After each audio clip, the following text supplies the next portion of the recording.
courtside of the virtual Hardwood, it's the NLSC Podcast, episode number 426. Andrew with you once again, back on the air after taking last week off. Unfortunately, I was a bit under the weather, but back to talk to you about basketball video games as always, which I do with my good friend Derek, aka D4 3. I'm happy to be here again, as always. Andrew, my brother and I cannot get enough of NBA Live 2000 for the PC. I mean, it holds up incredibly well. We've talked about the faces before, but the gameplay, it's still fun today. We've played it. It's still fun. Well, we've had a lot of conversations about it, me and my brother, over the last couple of weeks, just to give people an idea, our listeners an idea of how much we've been playing this game. So we're in a Legends season. So we put a bunch of Legends on the Celtics, and we're taking on the regular teams, and we're playing every game against the computer co-op, 12-minute quarters. So every game is 48 minutes, and we've played 25 games in the last 2 weeks. That's a lot for two people, with full-time jobs and other responsibilities. And, I've been playing my season with Stildo 33 as well on NBA 2K19 and connecting with you on Parsec as well. So we've been playing it that much. And, we were having conversations about why are we so into this right now? Well, number one, we loved the game back in the day, right? Just like you did. When it was a fresh new PC release, we played the hell out of the PC version of NBA Live 2000, doing, fantasy drafts and, exhibition head-to-heads, and even dabbled a little bit in modding, I believe, at the time. But we were talking about the gameplay recently, and the gameplay has minimal frustrations. It's very straightforward. It makes sense. The stealing mechanics, the blocking mechanics, the rebounding, the way you get your shots off, the way you can get to your spots, all of it just kind of makes sense. And it has minimal frustration. And we're having a lot more fun playing a game like NBA Live 2000 than we are some of the newer 2Ks, because, as you know, a lot of times with the newer 2Ks, you're just fighting with the game. You are. No, it's a much more satisfying experience. I mean, it's the same reason I'm playing 2K14, while you and I go back and playing Live 10 and some of these older games, that we're very focused on that on-court experience and not, making money, the recurrent revenue mechanics that we've decried so often. And we do so because they are intrusive, because when the game is built around them, it's not optimized for fun. But back in the day, they certainly were. I want to go back to a top 10 from a couple of weeks ago now, when you posted that side-by-side Julius Erving dunk from Live 2000, and I want to say 2K17, was it? Just amazing how that cradle dunk in 2000. I mean, 2000 does have a fair amount of animations. I mean, it's from the late 90s, but how good does that animation still look today? And when it was put side-by-side with the newer one, that was very cool. I like that you did that in the top 10. That was very fun to see. It held up. That animation in Live 2000 held up with the animation in NBA 2K17. Totally. I mean, they look like, you reached out to me and you were like, wow, those look almost identical. The way he wielded his arm and then threw it down. It looked just like Dr. J in both games. I've been trying to get a little bit more creative with the top 10 as well, and, spice it up even more as time goes on. And I think that it's been going incredibly well. And we just hit our 1-year anniversary of the top 10. And, I did kind of a celebratory theme this week, and it's been received well. So that's been great. But, it's funny. We're just absolutely addicted right now to the early 2000s and late 90s. NBA Lives. I mean, we have a season going on NBA Live 2003. We have a season going on NBA Live 2004. NBA Live 99 will soon follow. And you and I connected, actually. And we played not only a game of NBA Live 10, which was a blast as usual. Is that ever not fun? We played that. And then we also played a game of NBA Live 96. And I got you to play a full game with me on Lakers versus Celtics. What a fun session that was. I've been I always love our sessions anyway, but yeah, that was a great session, just playing a little bit of everything. You were hosting. It was working great, as Parsec always does. That X-Padder that you use to map the joystick to the keyboard, I think is an essential program to use for retro gaming, because I actually don't mind using the keyboard, I'll admit, but there is something special about using a controller. It is a lot more convenient, a lot more accessible to a lot more people. So that is something we really need to push, along with Parsec and DOSBox and everything else we're using to play these classics. But yeah, that X-Padder worked so well once we got that set up for me. And what a game. Went into overtime. Yeah. So just to let people know, so we've been able to use the gamepad without X-Padder for, the games like NBA Live 96 and NBA Live 2000, 2003, 2001, etc. But with a game like Lakers versus Celtics, that game came out in 1989 for the PC. And it really only has keyboard controls in it. Like, if you were to play against somebody back in the day, it would be two people hovered over to the keyboard using different parts of the keyboard to utilize their controls and use their team. But what I was able to do, and I've talked about this on a prior podcast, is I was able to utilize X-Padder to make both of our gamepads, so my Xbox One wireless controller, Andrew's controller, whether he's using a PlayStation controller or if he was using a Gravis gamepad or whatever he was using, it would work. And we are both able to use gamepads on this 1989 PC game, Lakers versus Celtics, and it works absolutely beautifully. Andrew actually won that game in overtime, but there's kind of a wrinkle in that. I accidentally, at the end of regulation, hit the wrong button, and I subbed out a fresh, healthy, not in foul trouble Larry Bird. So Larry Bird was unable to play for me in the overtime. And Andrew actually owed me that win anyway. Like, he was due to beat me because I won the Live 96 game and the Live 10 game. However, I do want to say that Live 10 game was close throughout, and that was fun. And that was another Retro Fantasy Teams matchup as well, which is something we do a lot with Live 10. So this time, 2006 Suns versus 2006 Nets. You can check out that video on the NLC YouTube channel, of course. But it's still so much fun, Derek. And we've noted it before, that it's funny that we say this when there's actual retro teams in 2K, and obviously so many retro teams rosters like your Ultimate Classic Teams roster for 2K17, of course. But that the whole approach of putting those makeshift teams together in Live 10, the challenge of finding the teams, the players rather, that are still in the rosters to make those teams, it's just so fun to do that whole project aspect of it. No, it's minimalist modding in its own right, and at the same time, when it all comes together and looks as good as it did, it feels almost like a masterpiece, right? Like the Nets court looked really good. Like, it looked like it could pass for the 05-06 season.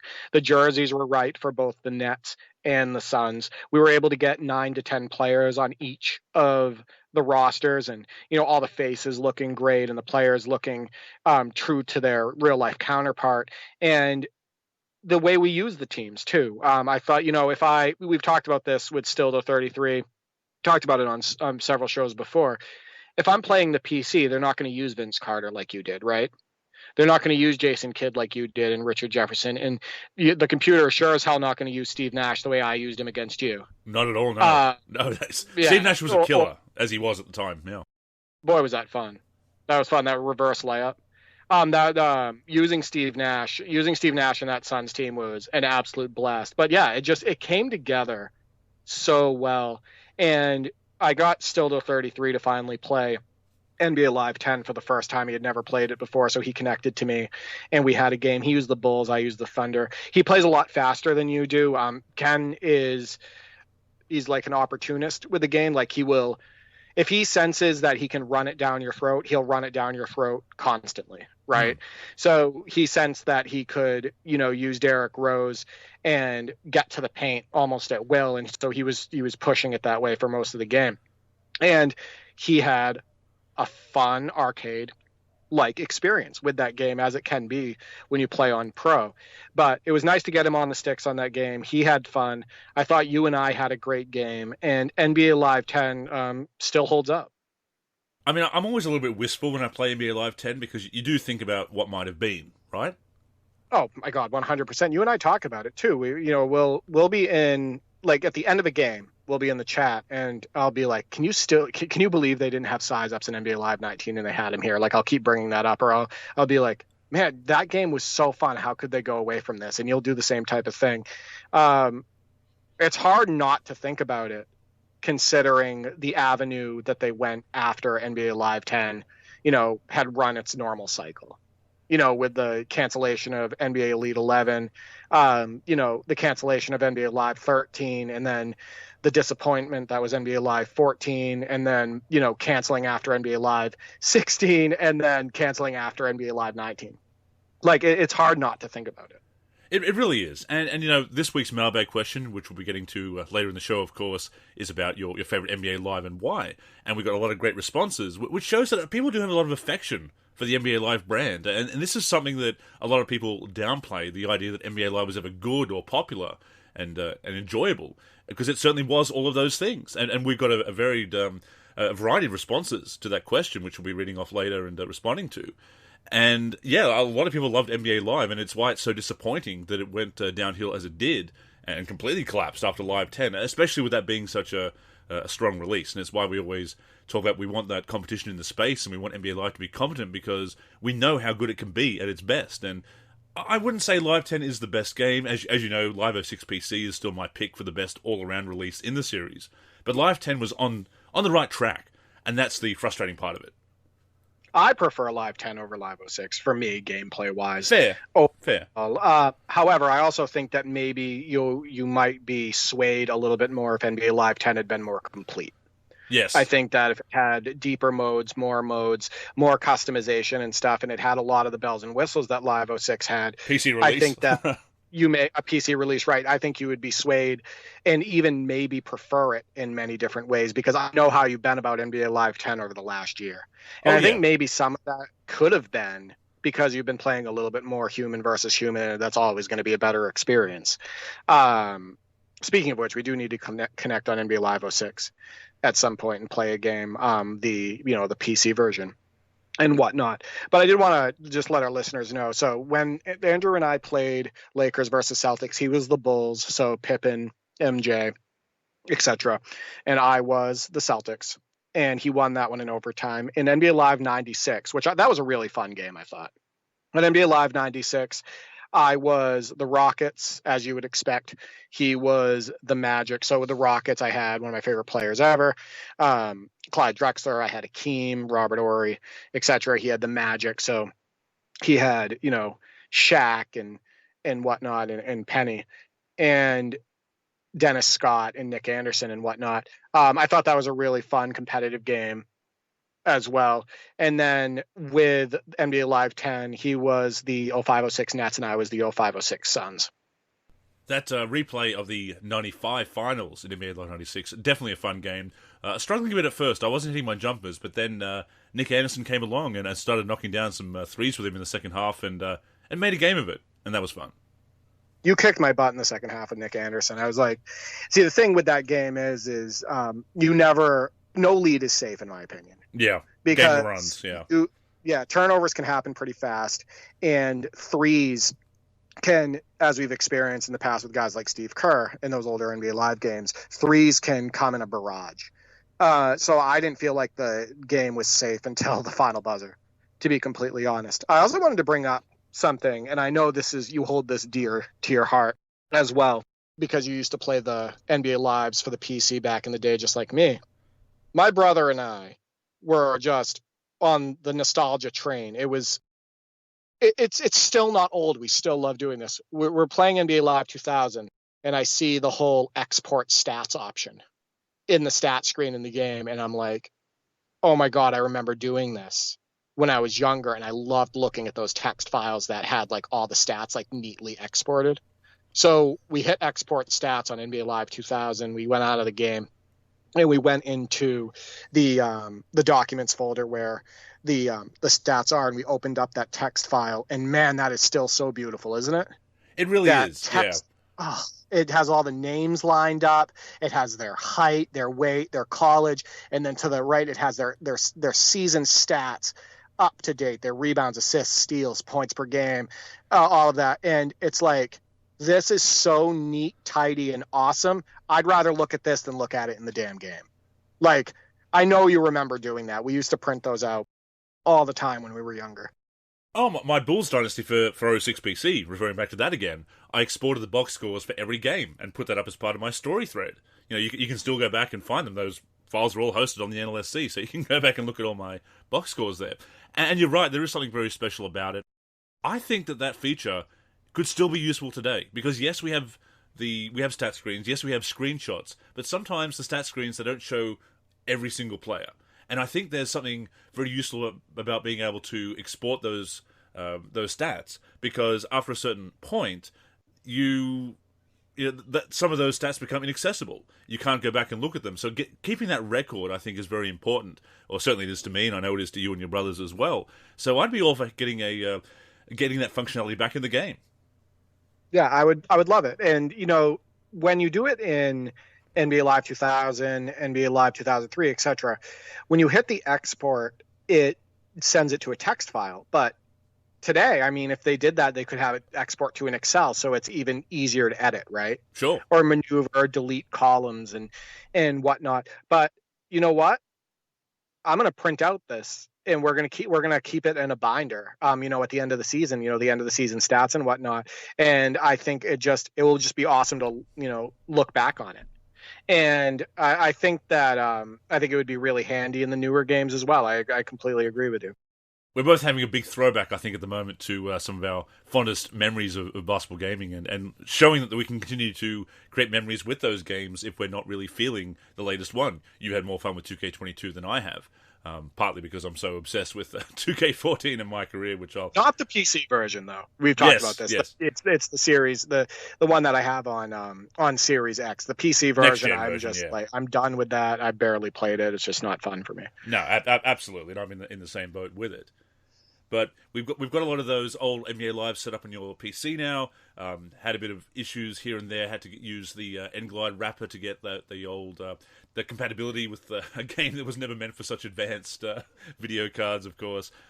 Getting DOSBox set up. Found out that I can't Alt-Tab away while I'm waiting for something to install on DOSBox on your computer. It freezes DOSBox. So we found out a few things there, but we've got most of those set up now. We've got to get 95 and 97 set up as of this recording, of course.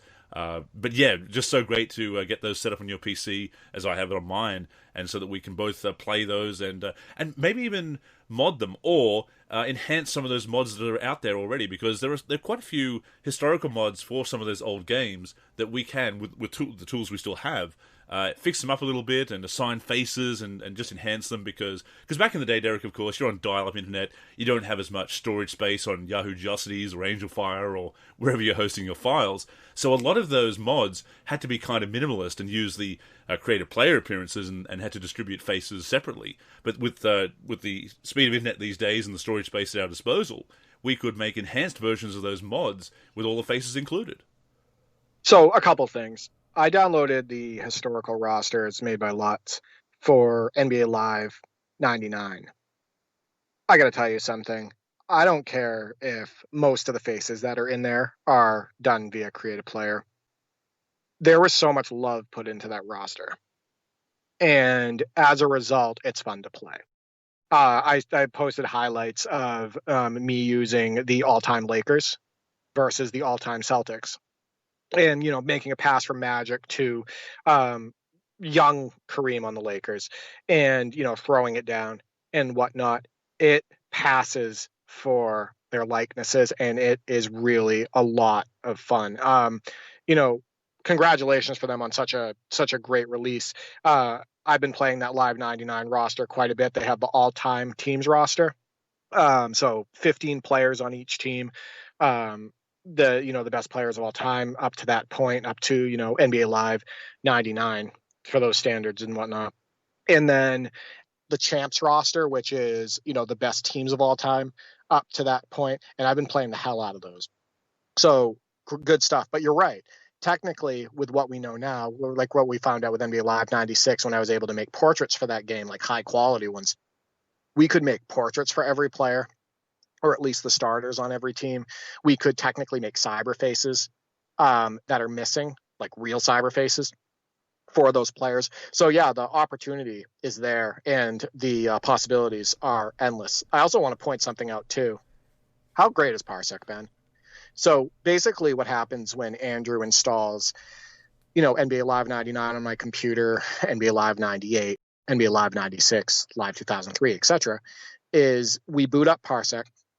I have him connect to me, and then I give him keyboard and mouse control. He's basically on my computer like a tech, and he is basically just controlling my desktop, installing the games, troubleshooting and stuff like that. I can't talk more positively about Parsec. It just hasn't gotten old. I mean, so many uses. Obviously, we've been using it to play games head to head so much, but then to be able to jump on there and help you out a little bit and get those games installed, and we're still troubleshooting a few things of playing some of those older games without the disc in the drive, because you have the external optical, the USB optical drive, rather than an inbuilt one, and of course switching discs in 2022. Are we cavemen? But it's just been so great for that. It's a real novelty, and you brought it up when I was installing Live 96. Before the nostalgia of the game kicks in, there's the nostalgia of installing the game and seeing the screens in the installation menu. So it's just so much of a double, triple, quadruple shot of nostalgia when we set those games up. It's a trip, isn't it? Yeah. Every single time it's a trip. I said this on past podcasts too, is you can say what you want about these older games. You can say they're primitive control-wise, and sometimes they are. You can say they're limited sometimes in, what you can do on the court. And, compared to some of the newer games, sometimes they are. But the overload of nostalgia it's unbeatable every single time I put on these games. I got to be completely honest with you, whether it's Live 96, Live 95, Live 98, Live 2000, the original NBA 2K, NBA Fast Break 98, it's just nostalgia overload. On top of that, and I was talking with Tecmo Bowl GGL about this, and because him and I did a stream once on NBA Showdown 94. Sure, sometimes the games are a little bit primitive. Sure, you may only have like a crossover button, and maybe you have a crossover and a spin move button, and that's pretty much it. Sure, a lot of them don't have right stick control, but a lot of times the action is just free flowing and fun. And that's what it's about, right? Not fighting with the game, minimal frustrations, basic but understandable controls, and just fun. And my brother Nick and I have been having so much fun just going back and having that season on NBA Live 2000 and not fighting with the game and just having a free-flowing, fun, nostalgic gameplay experience. And that's why it doesn't get old when you and I connect. Because it's not just the nostalgia piece. It's the fact, hey, we're actually having fun on the sticks. And when I go back and look at these games for Way Back Wednesday, I try to put them in historical perspective. Because a lot of them, though they may seem primitive now, were very advanced for the time and ahead of their time in some respects. And I'm always very conscious of it about when I say, I kind of am sometimes too apologetic about the quality of the animations or whatnot, because I'm trying to preemptively ward off any of the, oh, you think this looks good? Well, yes, for a game that came out in 1999, this is incredible. This is ahead of its time. This holds up incredibly well. Sorry, I don't want to interrupt you. I'm going to let you finish that. But you know what? It's not often, too, is about whether, it doesn't look as good as an animation today. How does it feel? Like when you did that move, was it reactive on the sticks? Did it feel good to throw it down like that? Did it feel good to do that layup? Yeah. Is it fun? Exactly. It doesn't need to always look the best. It doesn't need to always chain together perfectly, because honestly, a lot of the animations that are in NBA Live 19, they look really good, but you didn't try to do them, number one, and number two, a lot of times they're canned, right? So it's just this beautiful animation playing out that you're like, well, that didn't feel really good, or like that shouldn't have gone in, like stuff like that. So there's a huge difference. So I'll let you finish, but I wanted to get that point out, because my brother and I have talked about this recently, like how does it feel? Because that's what matters.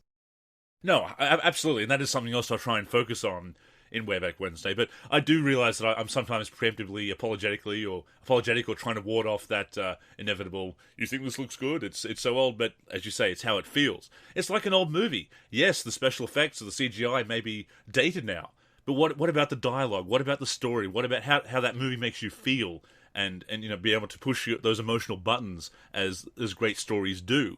So, okay, yes, a movie from the golden age of Hollywood is not going to have special effects on par with something we can do in 2022. Sometimes those practical effects are more enjoyable, some might say. But the point is, there's more to it than just outdated visuals, because of course technology marches on and things get better. But yeah, it's just so much fun to play these games.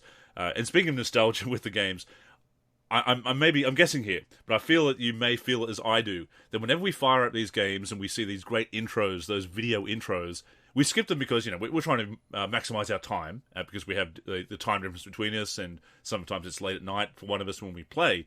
But I feel like we both feel guilty when we have to skip those intros, because I feel we both want to watch them every time. I feel guilty every single time. Yeah, there you go. NBA Fast Break 98 is one that I just won't skip. Like, I'll pretty much every single time I put on NBA Fast Break 98, I'll watch the intro. But yeah, I always feel bad when I skip the old intros, and they haven't had the intro since NBA 2K18 now in the newer 2Ks, because now they just want people to get right into the game and start going through the menus and start seeing the gambling mechanics and jump into my career and jump into my team, and we can't be bothered with a cool intro anymore. But yeah, I love the old intros, and I love the music. I want to turn the soundtrack off in the newer 2Ks, but when you go back and you have like the jazzy beats of the old NBA Live games, or when they started having vocals in the actual songs and like games like NBA Live 2000 and whatnot, they're just cool beats. And they bring back a lot of memories, and we love listening to the beats on the older basketball games as well. Oh, 100%. And I have to put the question to you. Do you prefer those original instrumental tracks from the early days of NBA Live, or do you prefer the licensed music of maybe the early to mid-2000s? I can go with both. Same. Both bring back positive memories. Both have their own appeal. They absolutely, they both rock for me. I have no issues whatsoever with them. What's cool is, and Ken and I, still the 33, have still been trucking along on our 94-95 season, utilizing that great mod on NBA 2K19. And Hornets on Fire put together an amazing 80s and / early 90s soundtrack with, stuff like Michael Jackson on there, and then, other songs from the time and whatnot. And man, I don't want to turn that soundtrack off either. So one cool thing about being on PC and getting these modded soundtracks and all of that stuff is, you don't have to listen to stuff that you don't really want to. If you find a really good soundtrack made by somebody else, or you make your own, you can crank that right up. And with Hornets on Fire soundtrack for that mod, I've had that in there now for well over a year, and it never gets old. I'll just put it out there as a suggestion for the PC version of NBA 2K and NBA Live, when it returns, for the soundtrack option, taking a page out of the old GTA games for the PC and having a folder where you can dump some MP3 files, and it'll have your custom, be able to play a custom soundtrack. I'd love that. Well, they have that. How many times have I talked about that? They had that in MLB The Show 2020. That's right. Yes.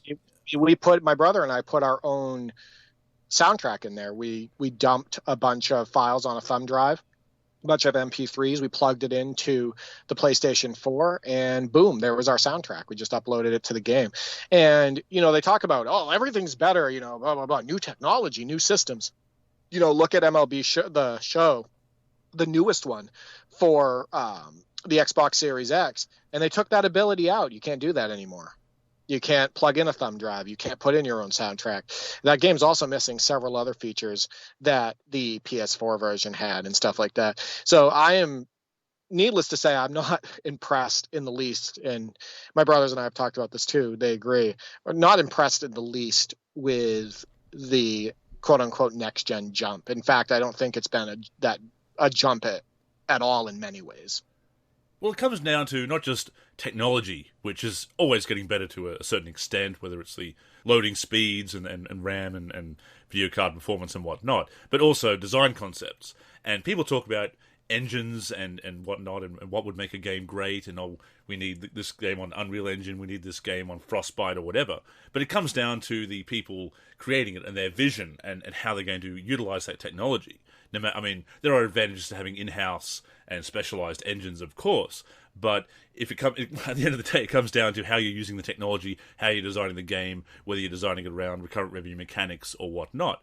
And speaking of design, there's a couple of tweets that we wanted to talk about this week that you noticed that kind of got our back up. Was it fair to say?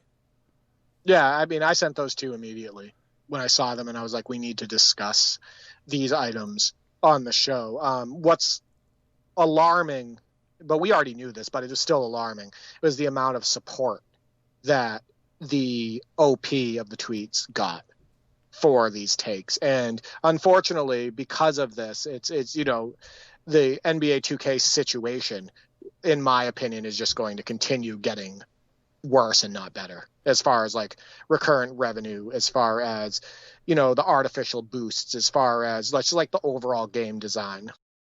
So this first one that we're going to talk about today says, people love claiming 2K is an arcade game instead of blaming user behavior. It doesn't matter what 2K does, cheesers will find a way to cheese. If you want a simulation game, then play it as such. You'll be surprised at how great the game actually is when you play the right way. Now, I can see where that's coming from. I will say that certainly people will find a way to cheese. But to me, that also highlights the problem because the online is tuned a certain way. Because a lot of people are noting that you can have slider changes, slider adjustments and whatnot, and play the game you want, which you certainly can offline. But in my team and my career in the connected modes, the very popular modes where you can't change those sliders, where the game is tuned a certain way, where the game encourages cheesing, yes, that is very much a design issue. And yes, it's on the community to play a certain way. But if people find a way to win online with cheap tactics, are they going to have that? Is the honor code going to be enough, Derek? I don't think so. So you need to have the game enforce that proper competitive play and that non-cheesy way of playing. If people can win with cheesy tactics online, they're not going to refrain from that. So the game needs to be balanced. The game needs to be designed in a way that will not allow you to play that way. That taking all of that blame away from the developers who are making the game and designing the game and tuning the game is absolutely asinine. It's ridiculous because basically what he's saying is, and like you said, you can't change sliders. You can't, try to create Band-Aid fixes for some of these issues, or, try to improve on some of the, gameplay issues that are there by the default in the game's most popular modes, the My Teams, the My Careers, all this stuff, playing in the park, playing in the city, etc. But basically what it's saying is fake sim and play, like, don't take advantage of opportunities to score. Don't take advantage of, being able to shoot constantly in space or something like that. Like, they're basically saying fake sim and don't play an arcade style. But if the game by default has all of these issues, then that's the red flag right there. It's not the end user's fault that the game has these issues, right?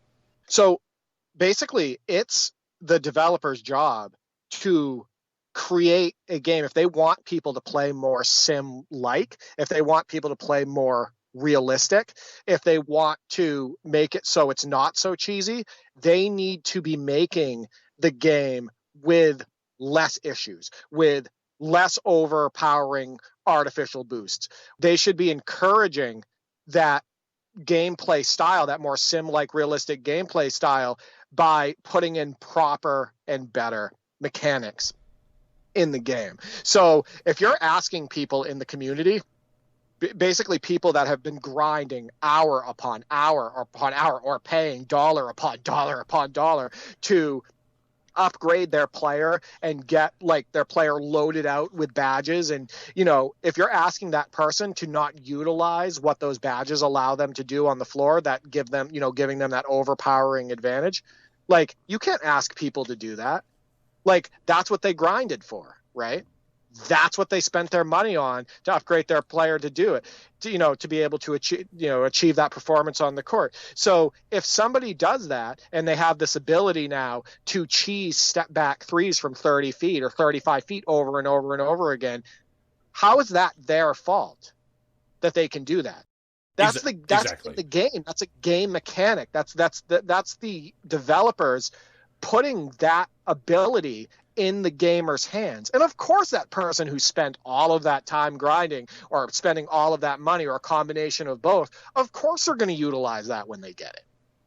No, absolutely. And again, offline, you can have that experience. You can change the sliders. You can fake sim if you want to, and that's fair enough. But if you want to compete online, you have to play the game as it's presented. You bring up badges because the build and the meta is so important with that. And if you play a sim style online, you're not going to have as much success. That's just simply the way it goes. In fact, if you go on Reddit, a lot of people griping about that, understandably so, and I agree with them. I don't use the word griping in a negative sense here. I think it's letting off steam in a very with a very legitimate complaint. But you'll see a lot of people hitting back and defending that in a different way and saying, well, it's not real basketball, it's a game, which goes against what Tazar's creed, of course, what he tries to do with the game over the years as a developer there. And, you know, the whole SimNation creed of don't play video games, play basketball. But people are quite openly admitting that you do need to play that style if you want to win. So there's a follow-up comment that's saying just take your L's like a grown-ass adult and go on to the next game. But, you know, that's the point. People will... It's not about accepting loss and being a bad sport or whatever. It's about wanting to play that sim style, but the game not allowing you to play that sim style. But it's just that this defense, no matter what happens, defending the game, defending deficiencies in the design, and it's just so frustrating because... And you look at a lot of these people are... influencers or YouTubers, and they're trying to become influencers within the community, and you can see that that defend the game at all costs and put the blame on the gamer. I wrote that Monday tip-off article, the community or the wrong parts of it this week, and a lot of people are not representing the community, I think, particularly well. They're only focusing on the aspects that they care about and just leaving everybody else in the cold, not advocating for the whole community. And they're defending the game in aspects that are really indefensible. So I see a tweet like that, blaming gamers and just taking all the blame off the design and problems with the game itself. I don't buy that at all. Yeah, a couple other things with that too. Go back to that 2K18 thread that we've talked about many times. The game's defense by default was absolutely disastrous. It was so easy for you to get any defender on your hip. Just have him ride you to the hoop, and you get like a free layup. And help side would hardly ever come over. You could jack up the sliders on the defensive sliders up, and you could keep just ISOing and doing the same thing over and over again. And I said in the thread, I was like, listen, I shouldn't be able to do this every time. I shouldn't be able to take Kemba Walker or Robert Covington or hell, Steven Adams or Hassan Whiteside. I shouldn't be able to ISO them every single time on the perimeter and then just run turbo to the hoop and just get layups over and over again. That's a game mechanic flaw. That's a design flaw. There's an issue with the game. The developers need to look at this and fix it either for this release or a future release. And you remember this because we and I talked about this at the time. I had a couple people in the thread telling me, well, you shouldn't play like that anyway. You should just sim. Like basically telling me to fake sim. I want you to think about how, in a competitive atmosphere, I want you to think about how ridiculous that actually is. So I technically could just win these games by running by, like, getting the defender on my side, because the game tells me I can do that because it's a flaw in the game, in the game development. I can just get my guy on my side and score over and over again. But what you're telling me to do is, even though I know I can get to the hoop in a sports game, in a basketball game, even though I can get to the hoop and get a layup, you're telling me to pass it out to take a harder shot just because I, quote unquote, shouldn't do that. Right? Do you see the problem there? Like, they're basically telling me, hey, fake sim, take a contested shot because it would be unrealistic for you to consistently just drive to the hoop and score layups. Oh, exactly. That's my problem. Exactly. Yeah. With it. Because whose fault is it that I can go to the hoop over and over and over and over and over and over and over and over again and keep scoring? The developers, right? It's not my job to fake sim because they messed up. You know what I mean? No, 100%. It's making excuses for weakness in the game design. And look, again, if you're playing offline, maybe you'll do that. Maybe if you are so dedicated to that sim style and getting realistic stats and whatnot, then sure, maybe you might consider that. It's something we did a lot back in the day, and again, slider adjustments and whatnot. But you do that online, you're not going to win. And you need to play the game that the developers have tried to present, the experience that they're trying to present in that online scene with the tuning and everything else and the mechanics. And speaking of mechanics, there's another tweet that caught our attention this week that you sent to me that said real player percent should not be in 2K. Now, they did follow up in a subsequent tweet that says they're really referring to the online game modes. Don't care if they use that in my career, etc. And again, I see that because people may see that as being cheap or cheesy, but here's the thing. Shot aiming, as we had in 2K21, or just a simple green release method, can be just as cheesy. They can be exploited with controller hacks and whatnot. So trying to find that right, fair, balanced shooting method is easier said than done. And I don't think that real player percent is the problem that they're making it out to be. And even if there's a legitimate point there, the way it's being expressed and the way people are talking about it in that Twitter thread, it just sounds so elitist and gatekeeping, and yeah, I'm not about it. Well, I want to bring up one more, and then I'll answer that. One more thing related to the last question. Or the last statement, excuse me. Listen, they can say, well, you're supposed to play it sim and whatnot, talking about like NBA 2K22 and whatnot, but I'm sorry, but by default, even if you try your hardest to play that game sim, there is absolutely nothing sim about skating all over the floor. There's nothing sim about being sucked into defenders all over the floor. And, the suction that's in that game. There's a lot of non-sim elements that you literally can't avoid in NBA 2K22. So you can say, well, you need to play different or you need to play more sim-like and everything. But no matter how hard you try to play that game sim, you're not going to get, really the desired result in a lot of cases. So I just want to throw that out there as well. Definitely. As far as real player percentage, that I'm not a fan of real player percentage. I won't use it because it takes a big part of the skill out of the game. You can shoot it on the way down, you can shoot it on the way up. It doesn't matter when you release the ball, it still has the same chance of going in. So you don't have to learn your player's shots, you don't have to time it, all of that stuff. So I think it was NBA Live 16 or Live 18. I think they labeled it perfectly. They said that for real player, they called it rating. So that was what it was. It was just going by their rating. And then user timing was skill plus rating, right? So it adds the skill element into the shooting mechanics. It's just how many shots do you take a game? It's a big part of it. However, where I disagree with the person is, I think that real player percentage should be an option in the game because people should be able to play that way if they want to. Now, like you said, if they're talking about in the online connective modes, I'm not really a big part of that, but I do think that the only reason why that should be an available option in the online connective modes is if all parties can agree to use it at the same time. But if there's a way for somebody to turn on real player percentage and play against people who are using user timing, I think that's a red flag.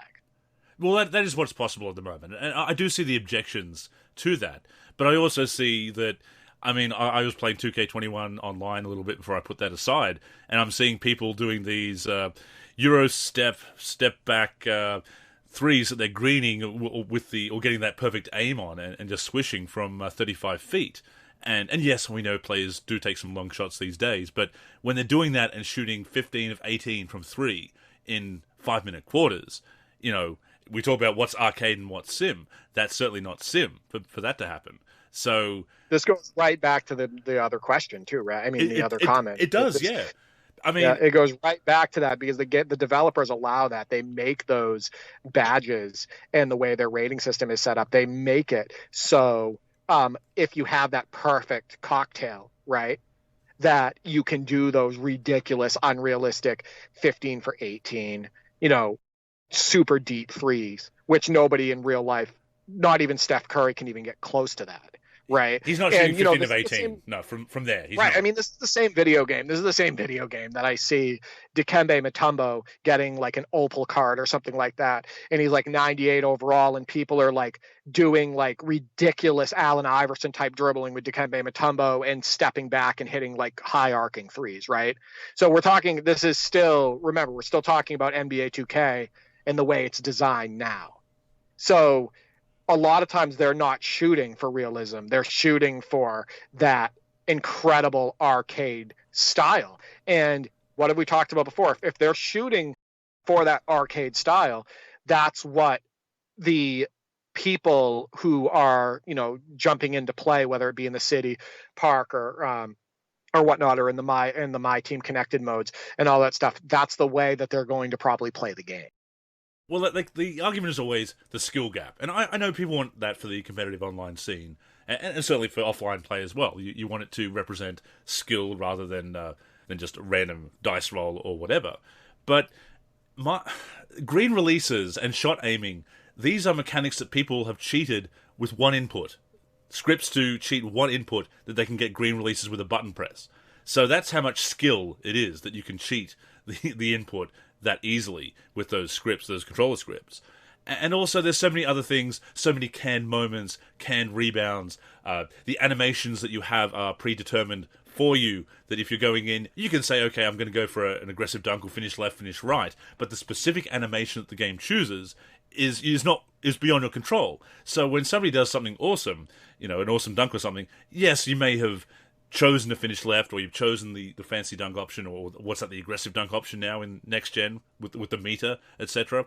And again, another idea of a skill gap, and it's basically a glorified QuickTime event. But there's so much stuff that's out of our control compared to a game like, I mentioned a lot, Rocket League, where you are so much in control of the movement of your car, and the animation is not canned and predetermined, and there's no canned two-person scenarios. So there's so much stuff in 2K's mechanics that the idea that we have a legitimate skill gap just because there's a perfect release mechanic on jump shots, again, is so myopic to believe that, because there's so much stuff that comes down to animation selection. If you have the misfortune of the game picking a back scratcher dunk animation when somebody's running you down, they'll get that easy chase down block because the game has just given you that back scratcher animation, and to the point where you don't put back scratches in your animation packages that you're assembling your player. So, but apart from that, if you get a bad animation just by luck of the draw, and talking about dice rolls and skill gaps and everything, that's not a skill gap. You've been robbed, or you've been screwed over, or you've been successful, conversely, because of the animation that's been chosen. That's not a skill gap. You will never have true skill gap when you have this many artificial boosts in a basketball game. That too. You will never have true skill gap when you have the lack of proper foot planning, so constant skating, kind of like the side-to-side stuff, and whatnot, and just like the hovering over the floor overall. And you'll never have true skill gap with all the suction that's in the game as well. And a lot of the suction also comes from badges, right? There's a lot more suction when certain badges are applied and everything. And I think that NBA Live 19 also, in many ways, because of the amount of canned animations and also a super cheesy step back in that game, which almost always made your defender fall, I think that Live 19 in many ways also lacked proper skill gap. Not as much as like NBA 2K22 and whatnot, but it definitely still lacked that proper skill gap. But here's the thing. I've said this over and over and over again. You can have somebody who's not very good at NBA 2K22. You can have them out there in the city or whatever playing, and he could also not have a great knowledge of basketball. We've talked about that before as well. And he could go out there and score 60 to 70 points and just be like firing up, like you were talking about, step back threes and going 15 for 18 and greening everything just because he has some boosts to his player, right? And just because the game allowed him to make it easy for him to just master a green release the majority of the time because he has those boosts. That is not skill gap. And he could be out there playing against people who do know basketball, who, maybe are very good at NBA 2K22 on the sticks. Like, they know the sticks better and everything, but maybe they're not loaded up on as many badges, or maybe they do have a bunch of badges, but his badges are just overpowering and he can just now like get a shot off anyway whenever he wants. Again, this goes back to the developers not, actually putting in the mechanics to represent a true skill gap, to not represent a more realistic brand of basketball. Well, it's like a fighting game where button mashers, people are just getting on there and mashing the buttons, beat a more skilled player just by sheer luck of just mashing enough buttons to hit combos and whatnot. Is it not? I mean, just kind of knowing that one exploitable technique that somehow works.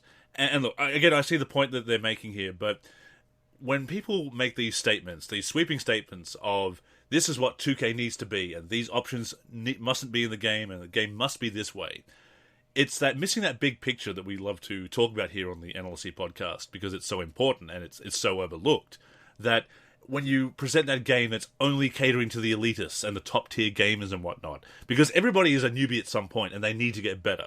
So you need to have that game that is welcoming and has that increasing, it has that skill gap, but to that point, people have that introductory level and they level up and face better competition as they get better.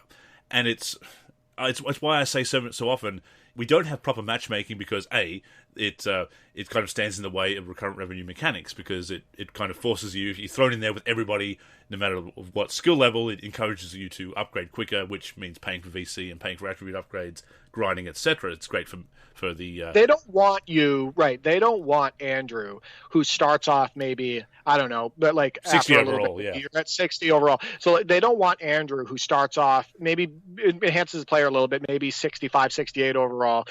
They don't want Andrew finding a bunch of other people who are 65, 68 overall and then not spending the money to upgrade, or not grinding and getting all the advertising and all of that stuff. There's a huge big picture aspect of that, like you said, and that's why there's not proper matchmaking. Exactly. And it's why they don't have your default, your starting physical attributes, for example. Your athletic ratings are low as well, when you would think that if anything that you're trying to hone as a young player, as a young my player, is your skills, your shooting, your defense, your basketball IQ and your shooting abilities, your skills on the virtual hardwood, as it were. Whereas your athleticism as a young player is going to be at its peak straight away. So, and that would allow you to, at least with the right stick skills, with sufficient stick skills, compete in the online arena if your athletic attributes didn't leave you so slow and plodding around the court, because you've got to upgrade those as well. So that's a big part of the design, and people overlook that because, again, that's big picture thinking. But also that lack of matchmaking, one, it's from their perspective, it stands in the way of recurrent revenue. From the gamer's perspective, it means that elite gamers can't feast on newbies, which I think if you're an elite gamer, you should want to face the best and prove your mettle. That's just me, but they want to just go into the wreck with a squad and just feast on a squad of randoms and whatnot. And the elitism of wanting the game to be one way. And I've brought it up before many times because it's such a sticking point, that you used to be able to have a minimum of 3 users per side in Team Pro-Am, and you'd have AI players fill in. Now, this is not popular, and I understand why. People want it to be basically the home version of the 2K League, 5 users versus 5 users, that is what it's supposed to be. Fair enough. But you can't always get 5 users together. And it was handy to be able to, especially in other regions, as I'm obviously in Australia, that not every squad that we went up against when we were playing those over 500 games of 2K Pro and 2K17, not every squad we went up against every single time had 5 users. Sometimes they, like us, had 3 or 4. And we had a lot of fun doing that. And it was more fun than going to Walk-On or the Rec. And that's the whole idea, is, you don't have a squad, go to the Rec. But the Rec is terrible. The Rec is toxic. So they've cut off that ability to play Pro-Am with less than 5 users, while providing an alternative that's cultivated a toxic atmosphere. So that's a problem. And people don't look at how it's all affected like that, and how it's forced squads to go to the Rec and feast on makeshift squads of randoms, and nobody has a good time, except the elite players who are... Well, they want people... Well, they want to... Let's be honest with you. It's a business, right? Yes. They're trying to make money. Absolutely. They want those people to go in there and get their butts handed to them. those 65 overalls, or like you said, the randoms or whatever. They want those people to get their butts handed to them and then feel bad and be like, well, I like the atmosphere, I like the graphics, I want to, all my friends are playing this game, I'm a competitive person, I want to be able to compete. And then that's when they start shelling out the money, or that's when they start grinding and like try to spend their whole life on the game. And even if they're not spending money, what is happening when they're spending that time on the game? They are getting absolutely flooded with advertising, right? Absolutely. Like all the name brands, all of that stuff, all the sponsors, all the, the stuff that all the companies and whatnot that signed on with 2K, they're seeing that stuff. So that's another piece of this that nobody else talks about. So no, I completely agree. And, that's the problem, is a lot of people, young and old, people our age, people older than us, people younger than us, a lot of people just don't see the big picture. They have tunnel vision with the game. And it's like, well, all I care about is my mode, the one that I play with, and all I care about is my issues, etc. And they're not thinking about the big picture and their fellow gamer. And so, no, I definitely agree. I'm glad that we talked about those two tweets, because, like I said, I sent those to you immediately. We gotta discuss this. And it is that elitism. I mean, I do, to finish up my point on Pro-Am and the rec. I mean, the idea is that if you don't have a full squad, you go to the rec, you join up with some people, maybe you make some new friends and you form a squad. And if they'd cultivated a friendlier atmosphere online, in theory that might work. In practice it doesn't, because they have cultivated this elitist, toxic atmosphere. And as far as Team Pro-Am goes, I understand the desire to only have 5 users per side and not allow less. Because, it is supposed to be that competitive scene, that online team play. AI players have their issues, obviously. But you could have those matchmaking options that allow people who are okay with playing with AI players to, if they don't want to go to the rec and they're fine with having AI players stand in just so they can get a game with their squad, with their organized squad, and other teams are happy to do that the same, have those matchmaking options so those teams can match up, and people who never want to play with AI, never want to play with bots, never have to. All you need is that matchmaking option. But there are still some people that will stand in their way, because if they're doing that, even though everybody's getting their way, somebody is not getting their way while somebody else doesn't. You're not getting your way at the expense of someone else. And it's just like, Derek, getting exactly what you want for Christmas, but your sibling gets what they want too. So you're unhappy about that because you got what you want, but so did somebody else. And so you didn't get something at the expense of somebody else. You're treating it like a zero-sum game, basically. And it's what's so toxic about that attitude, that you could cater to everybody. And that's ideally the games should be able to cater to as many people as possible, at least. And if you can do that without encroaching and ruining anybody else's good time, you should want that for each other, because you can still play the way you want and not have to worry about that issue or that mechanic that you don't want to play with or that mode. But other people are able to enjoy it as well. But you don't see that because you have that tunnel vision, as you said, that toxicity, that elitism, that that zero-sum thinking, and that whole attitude of I want the game my way. And even if there's a way for other people to have the game their way without encroaching on me, I still want the game my way so I can point at them and laugh and say, I've got what I want, you don't, this is how the game should be, you suck. And it's totally toxic, and the game caters to that, and that's why the online scene sucks. Well, I have a couple more things to say, and then we got to get to your NBA 2K14 My Career updates really quick, because I know that Nate wants to hear that, and I definitely don't mind hearing it either. We're not saying this stuff either because, we're have tunnel vision. We're not saying it because, this is the way we think the mode should be, and we're not listening to the average gamer. The bottom line is that we've seen the response to the online connected modes and the gameplay overall, or since 2K18 for the series, and the majority of the comments are not positive. I'm going to be completely honest with you. And, a lot of people are really frustrated with the game. They're frustrated with the lack of skill gap. They're frustrated with some of the gameplay mechanics, how it's so gambling mechanic driven, etc.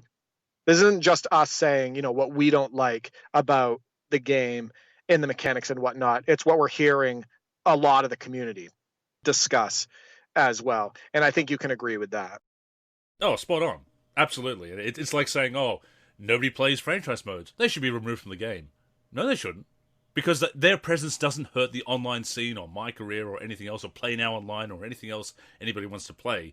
We should want the game to be as good as it can be for everybody. We should want these options for people. I understand the objection to certain mechanics being looked at upon as cheesy, but, I think real player percent, I think that's the least of the cheesy problems. The least of the problems when it comes to cheese in the online scene compared to badges, curry slides, and everything, all those other exploits.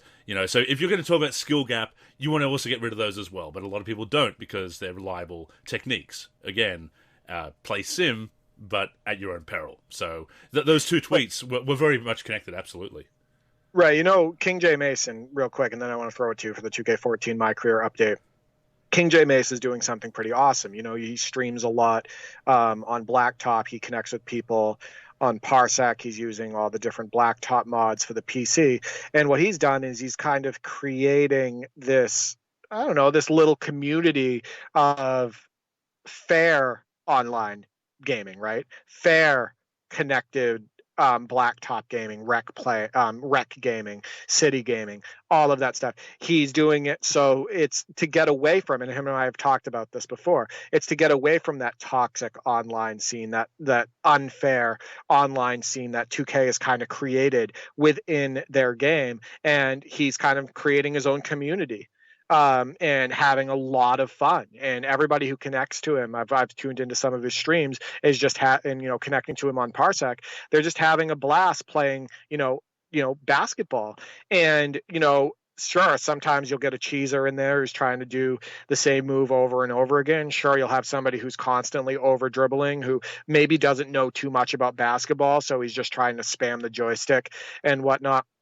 You're always going to have those people from time to time, but he's basically just trying to create a more positive and fun basketball gaming experience in the online scene. And I think he's doing a pretty good job of that.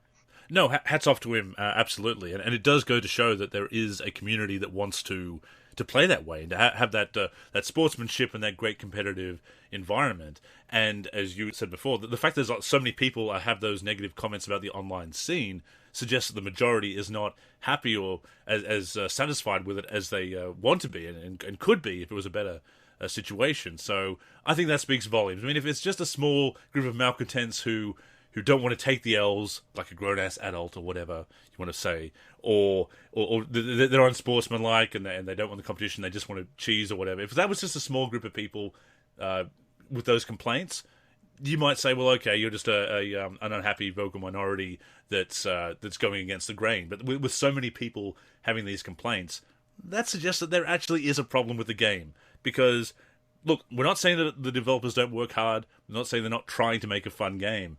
Of course, there are other factors such as microtransactions. But, the problems are there. There's no need for us to... We don't need to be rude about them. That's not productive at all. We've said that so many times before. Constructive feedback is the way to go. But the shouting down is the thing that I think continues to be a bugbear for both you and I, Derek, is that so many people can't say, look, we enjoy the games, we like the concepts, but this could be better, and this could be better for everybody. And, everybody should enjoy these games because that's what gaming is supposed to be about. Hey, it's why we're going back to these old games, as we've said before, because we avoid all that toxicity. I mean, you don't play online anyway, so you've avoided it more than I have. But even with some of the issues with the offline play, don't have to work to have fun, to just enjoy the game, because games are supposed to be an enjoyable pastime. And yes, competitive play is part of fun for a lot of people. That's why we play head-to-head. But to that point, the game still needs to have that great competitive atmosphere and those strong mechanics. If not, it's just not fun. Yeah, I mean, and look how much happier you've been since you've been away from that scene, and since you focused more on your 2K14 My Career, revisiting NBA Live 10, revisiting NBA Live 06, and connecting with me on Parsec and getting some games in, and even participating in one of the tournaments. You're a changed man. You seem much happier. So speaking of that, NBA 2K14 My Career, you're still on season 3. The season's trucking along. You're still playing every single game. You're still trying to get your rookie Hansen, the rookie of the year. Why don't we get an update on where you're at? Sure. So I'm actually in the final weeks of the season now, up to game 76. So definitely trucking along with that. Uh, I'm still leading the league in every category, still averaging the triple-double, doing the thing and dominating the league as you do once you upgrade your my player in my career in the NBA side of things. Still challenging myself to put up those numbers. And as you said, get Terry Hansen the Rookie of the Year. Optimistic that could still happen. So looking at my my career stats adding up and slowly getting all of those. I've already qualified for the Hall of Fame, but my goal is to get all of them, overkill on that and get all of those ticked off, and to really put together those Hall of Fame career stats. So that's been why I'm playing every single game and loving the gameplay, obviously. But I do have some amusing observations to share this week. So Udonis Haslem, of course, is still playing in the NBA, Derek, as of the 2022 season. 19 years in the league, all with the Heat. I think that's probably the longest tenure for an undrafted player in league history. I think that sounds about right. But unfortunately, in year 3 of my 2K14 my career, he is a free agent. The Heat let him go, so it looks like his career may be over prematurely, which is kind of a shame. But more surprising is Draymond Green is completely gone out of the league. He doesn't appear to be in the free agent pool. He's not on the Warriors. He has just given up basketball after a couple of years, so it seems. Shout out to Zelsina1 on Twitter. Follows me on Twitter and, as always, has very kind words to say about my career and taking interest in those updates. Very much appreciate that, Lucina. Suggests in this universe, Draymond retired early to focus solely on being a troll on social media and making even bigger money than he would in the NBA. So, yes, I like that. I'm going to add that to my story. That is now canon. That is what Draymond Green is doing in my career. But, that shocked me to see that he just was out of the league in a couple of years, because I don't think his ratings are that low that he would get shunted out of the league that quickly. But I might have to take another look at the default rosters of 2K14. That they might be that low, but yeah, that surprised me. I played the Warriors and was like, "Where's Draymond? I can't see him." And then I looked at the roster afterwards, and wow, he's nowhere, and doesn't appear to be in the free agents either. That was weird. If he hadn't been, if he hadn't come to the NBA, if he hadn't made the NBA or been a success in the NBA, you could totally see him as a reality TV superstar or a loud media personality and whatnot. For some reason, I feel like if Draymond Green wasn't in the NBA, we'd still be hearing from him. You know what I mean? Yes. One way or another. So yeah, that is shocking that actually happened in NBA 2K14 in my career. But yeah, I mean, he could still have a career on TV if he wasn't playing basketball.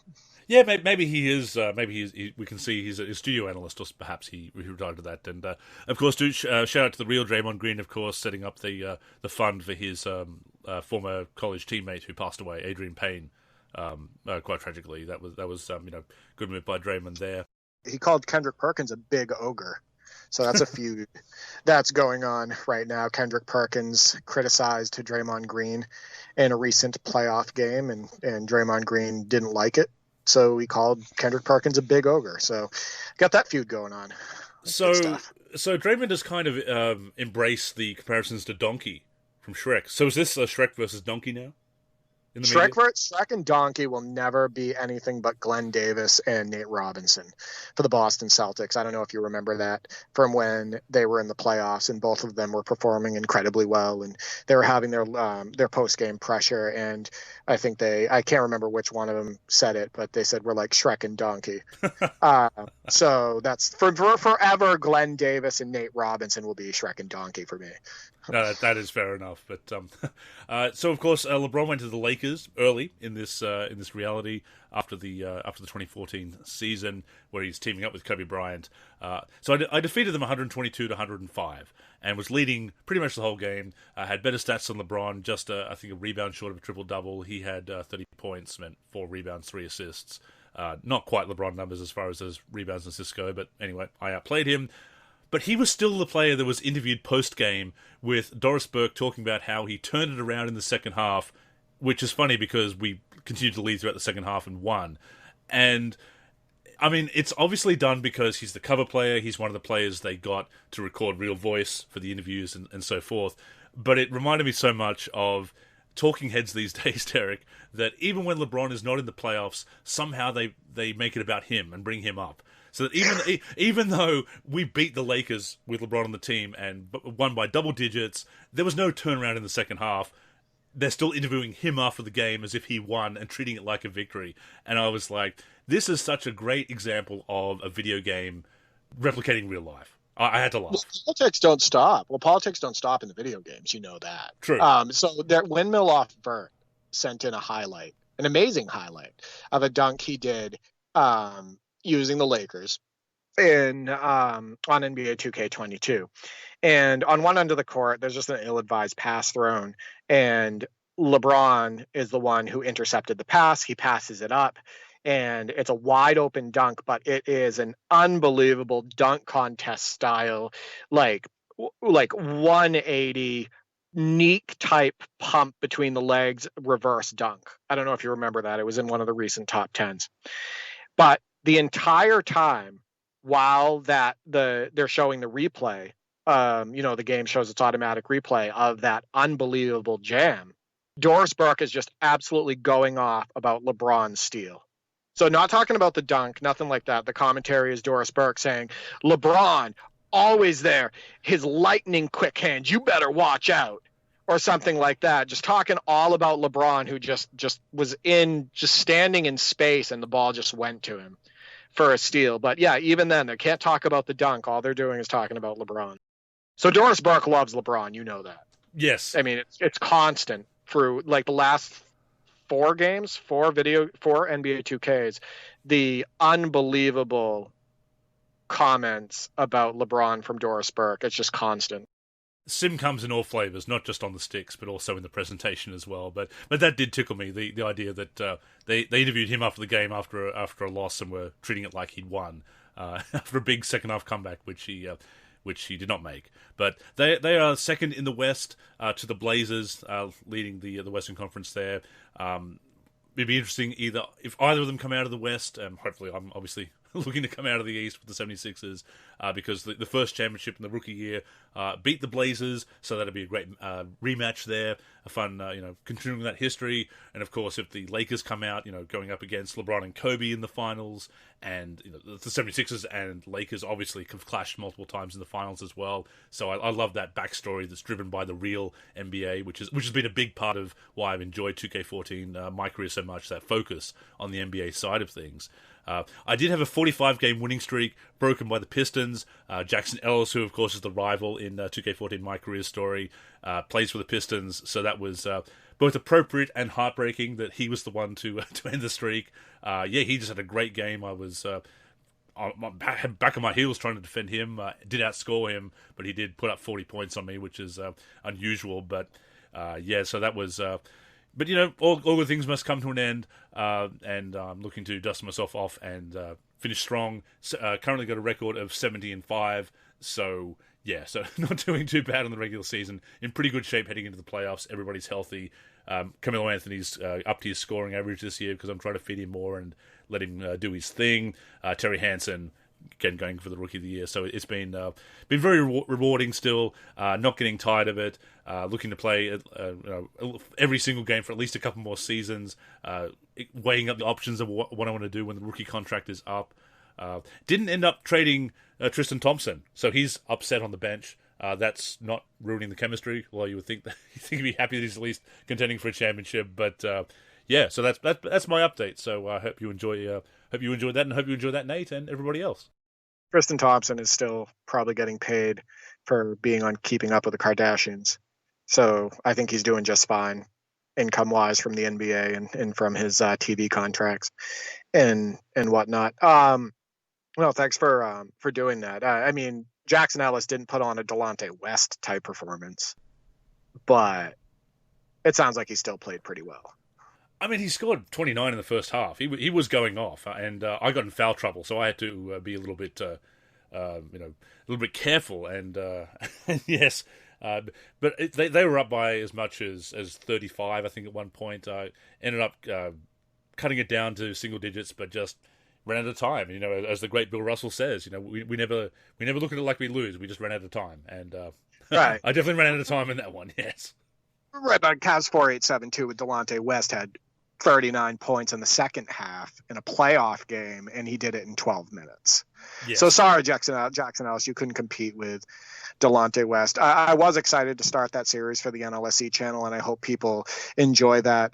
Whenever a great performance comes up that happens via a parsec session, via one of our tournaments, maybe submitted from the community and whatnot, they will have a video uploaded to the NLSC YouTube, and it will be for the NLSC Greatest Performances series. And I started that and uploaded the first video recently, and it was of that Delonte West performance on NBA Live 10, where he does score 39 points in 12 minutes in the second half of a tournament game. And I encourage you to go and view that on the NLSC YouTube. No, I love it. It's what we've talked about so often, the virtual Hardwood legends. And sometimes it is the stars having incredible performances that reflect reality, and sometimes it is the role players just doing things. And certainly role players do have some big games in real life. I mean, we all remember the Tony Delks, the Corey Brewers of the world dropping 50 points in a game when you don't really think about them as the top scorers in the league and whatnot. I mean, a Kobe or an MJ. Miller did it, and Andre Miller did it with no threes, which exactly, is pretty impressive. I mean, a Steph Curry, a LeBron, Michael Jordan, Kobe Bryant, Will Chamberlain, Dominic Wilkins, Larry Bird. These great players of the past who would cream, put up big scoring numbers. I mean, it was always impressive. It was always fun to watch, but you weren't surprised if MJ went off for 50. You're like, well, that's what he does. Tony Delk, Corey Brewer, Andre Miller, that does surprise you a little bit more, and that's always fun to see. But it often happens in games, and that's what makes them. It endears them to you in games, and sometimes real life as well. So I think there's probably a lot of people can relate to becoming fans of players in real life because they put up a ridiculous performance for them in video games. Oh no, we're definitely that way. We became fans of Walter Herman, who people probably remember from briefly playing with the Bobcats and the Detroit Pistons. We became a fan of him because of his performances in the mid to late 2000s NBA 2Ks. Fabio. We called him Fabio. Yeah, we still call him Fabio. And we still say, I can't believe it when we're using him in the video game. Like, I can't believe it's not butter, which Fabio advertised and whatnot. So yeah, we still have those jokes, and we still use him whenever we can in video games, whether he's modded in or if he's actually in the game. I did want to say that Ken and I, still though 33, have continued our NBA 2K 19, 94, 95 My League. And right now, I'm 12 games in on the Supersonic season. He's 13 games in on the Magic season. And it has been so fun. Again, we're being our opponents every game. We're playing in the same My League. And the season's trucking along. We're getting close to where the award races are going to start showing up. And whatnot, MVP, Defensive Player of the Year, and all of that stuff. So that's going to be really cool. And then the All-Star voting will show up, etc. And right now he's 10-3. I'm 12-0. But the games have just been so fun. We played another one today. He played against the Knicks with the Orlando Magic, and we'll have to have him on again to talk about the season and what's going on and whatnot, and some of the great games that we've had. Oh, definitely. We are looking to get our friends back on the podcast periodically. Get some other people from the community on. And talk to them about their history in the basketball gaming community and what they love doing. But I love seeing those highlights. Shawn Kemp is a highlight machine, as he was. And I mean, Dominic Wilkins is the human highlight reel, but the Rain Man, he was a pretty good highlight producer himself. I'm having a blast using Shawn Kemp. I'm having a blast using the Supersonics team. I would say that Shaq and Penny have equal amount of highlights as Shawn Kemp, with Stildo using them. And how about that Jason Kidd pass that I put in the top 10 this week? It was me, the Supersonics, versus him, the Mavericks, and of course 94-95 as the Triple J's on the Mavericks. It's Jason Kidd, Jim Jackson, and Jamal Mashburn. He played me close for most of that game. I think I ended up winning by 10 to 15 points, but he played very well with that team. But he threw a pass with Jason Kidd behind his back, going away from the receiver, I would say probably about a 20 foot behind the back pass, maybe 20, 25 feet, that hit Jamal Mashburn right on the numbers in the corner for a three, and it went in, nothing but net. Yeah, what a pass. There's just been so many great highlights. I can't wait to put the dunk reel together soon for the first 20 games of the season. And yeah, I still can't believe we're doing this. I still can't believe that, he lives in Indiana. I'm here, an hour outside of Boston, Massachusetts. I live in Dover, New Hampshire. And, we're playing a modded season on a PC NBA 2K, and we're playing every game against each other, and it's like we're sitting on the couch next to each other. It's just wild. That Jason Kidd pass, well, that was classic J Kidd. Like that was the kind of pass that he was throwing as a young man on those Mavericks teams. Just as you said, just hit Monster Mash perfectly in the corner there, knocked it down. Kemp on Robert Horry was incredible too. When you put together that dunk reel, my suggestion is using the music from NBA Live '95 because of the '95 season. That's my pitch. Yeah, I've already actually experimented with that. It doesn't flow as well as you would think with the dunks in the gameplay. I may have to seek out an alternate option, but I may use it. I have actually a couple different versions of that song downloaded for that case, for the attempt to do that. And it's not just all about dunks either. There's been a lot of great dunks in the season, but as you saw with the Malik Sealy layup, that was when we first started the season that Still the 33 did. There's a lot of highlights that are not dunks that I definitely want to show people as well. I mean, you look at the top 10 this week, that block you had in 2003. That's the first time I've seen a grab block in 2003. I don't think I've ever seen that before. Yeah, that was my brother Nick, actually, that did that. That wasn't me. We were playing on the same team, but he was using Julius Erving there. We played hundreds and hundreds of games of NBA Live 2003 back in the day. It was so popular in my house. All three of us played it, all three, my brothers and I. We do not remember ever having that snatch block. We don't remember that block animation ever happening. So immediately when that happened, my brother and I were like, oh my God, what the hell just happened? Yeah. And was happy that I was able to record it and everything. And I was like, that has to be in the top 3 of the top 10 this week. So it got in there, but yeah, it was just fantastic. It was one of those video game moments where you were like both simultaneously like, holy blank, right? Like we're just like, oh my God, what the hell just happened? Yeah, very rare, very cool to see that in the top 10. You did give me a sneak peek of that before the top 10 went live this week, and thank you once again to everybody who's been contributing to that. Thank you to you, Derek, for doing this for a year. The rebooted top 10. It's not going anywhere, as far as I know. Put you on the spot there, but please keep sending in those highlights. People are just enjoying it. Some wonderful kind comments that show how much people are loving your work, Derek, and celebrating games, and people are really getting into that celebration of games, past and present. It's just so heartwarming that there's other people that enjoy these games as we do, want to enjoy these games the way we do, and celebrate basketball gaming. And people are doing some cool stuff on the virtual hardwood and blacktop. So please keep that coming. 52 weeks in a row of submitted highlights, and just like a basketball gaming party. That's the way I look at it. It's just something that everybody can enjoy, and I really love the fact that people dig the well-rounded top 10. How it's not just the newest game, right? Or the newest games.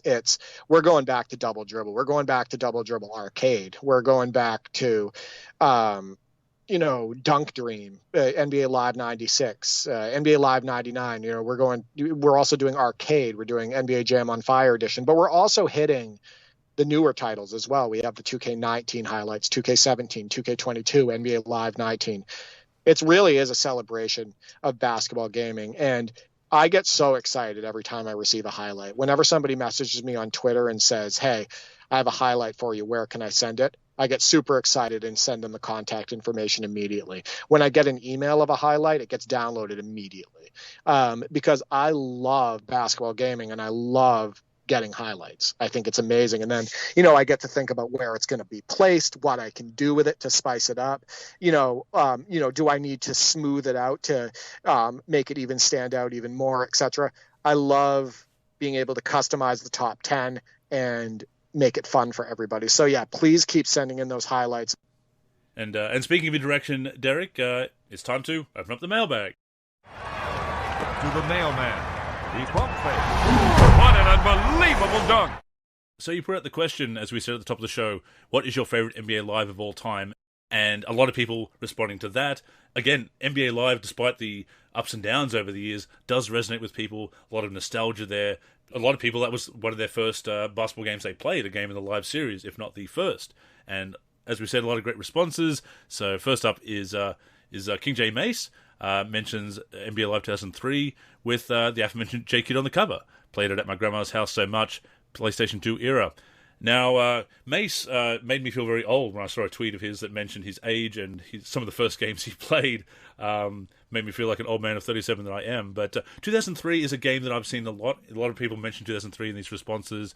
I'm seeing it, a lot of nostalgia for that, Derek. And I've spoken about it before, but I remember that in our community there was a bit of disappointment because they wanted a bit more of a slower pace game, a bit more sim. Some of the courtside comedy cutscenes, as we call them, didn't resonate with everybody.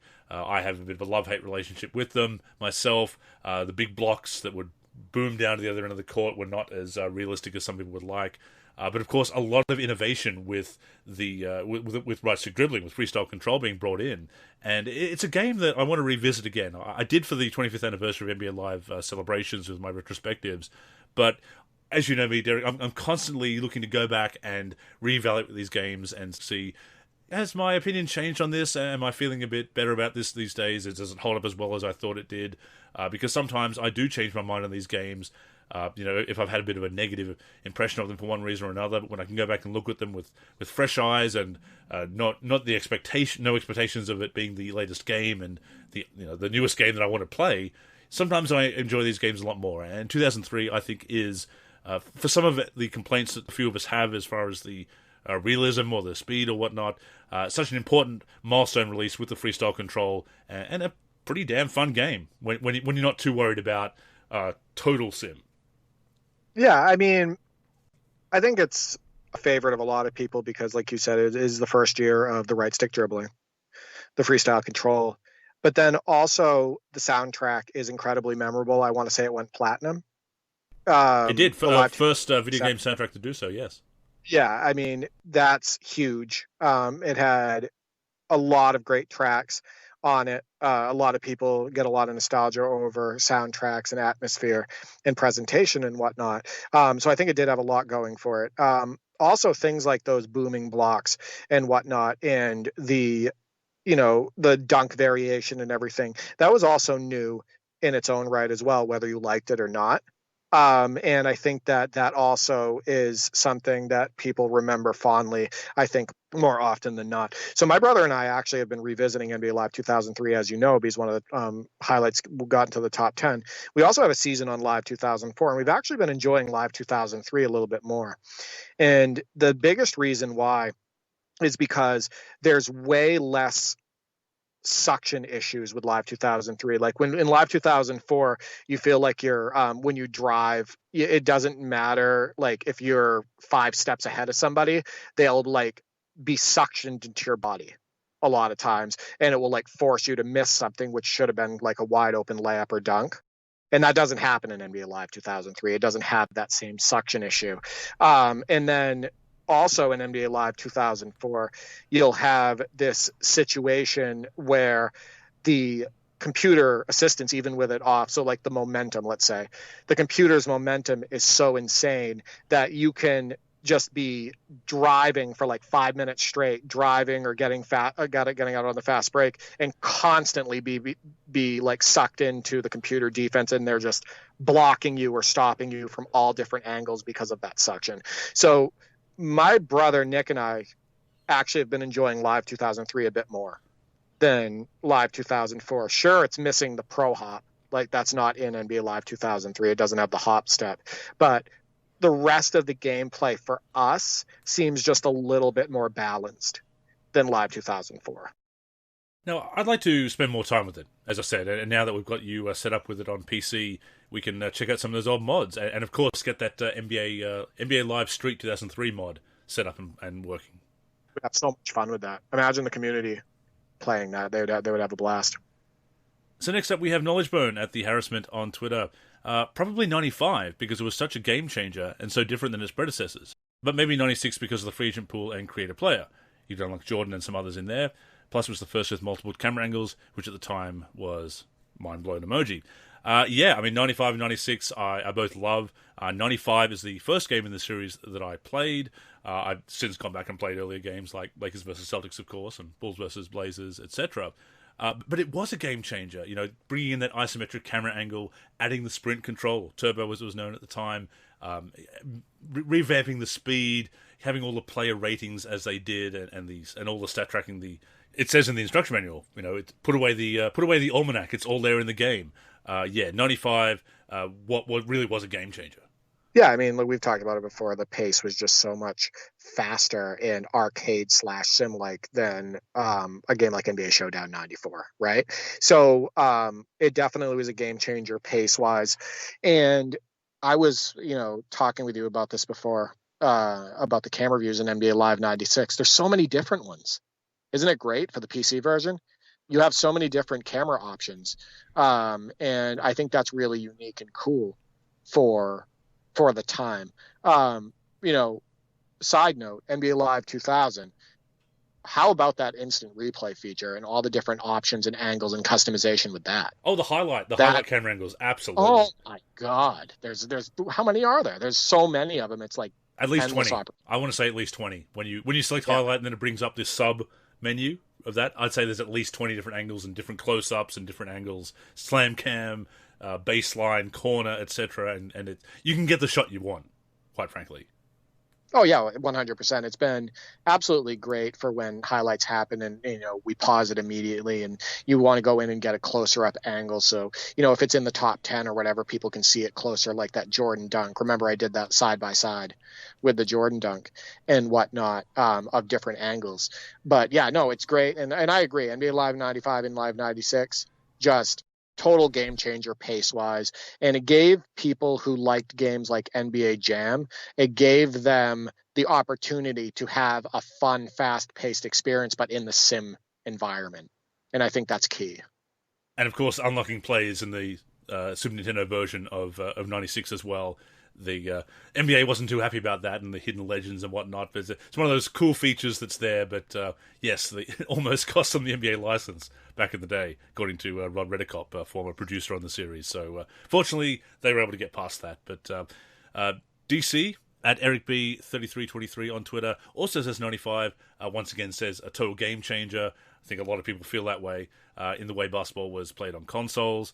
MF Don at Don Mega _C also says Live 96 Super Nintendo felt it improved in 95 in all the right ways. Also enjoyed the PS1 version. Yeah, 96 has very distinct versions. You've got the 16-bit version in Genesis and Super Nintendo, of course. Then you've got the PC version and PlayStation 1, all coming out at different times. And they've all got some things that are a little bit different. PlayStation 1 version is actually the latest release, so it has the most up-to-date rosters. Very close to the PC version, actually, and has some extra details such as accessories, player accessories, armbands, and whatnot. And then it has a few players that were missing from the PC version, like Terry Cummings, Howard Isley, and I know this because of all the rosters I've made for Live 96 PC for the 96 season, and getting that up to date. But it was missing creator player. But yeah, there's the different versions of 96. I need to do an article about that at some point, Derek, because that's very interesting to me. Yeah, I also want to point out NBA Live 96 still had the best presentation for the PC. Incredible. The PC version had the best presentation. Almost any basketball game I ever played, maybe the best ever. I still can't get over it. I put it on just to go through the menus and whatnot and look at the profile screens and everything. It's just absolutely amazing. Also, I don't know if you've ever thought of this. You probably have in the past. One thing that struck me as odd when I first started playing it, but I like it now on NBA Live 96 for the PC, is the oversized rim. The rim is huge. Like, it is much bigger than, say, like the Super NES version.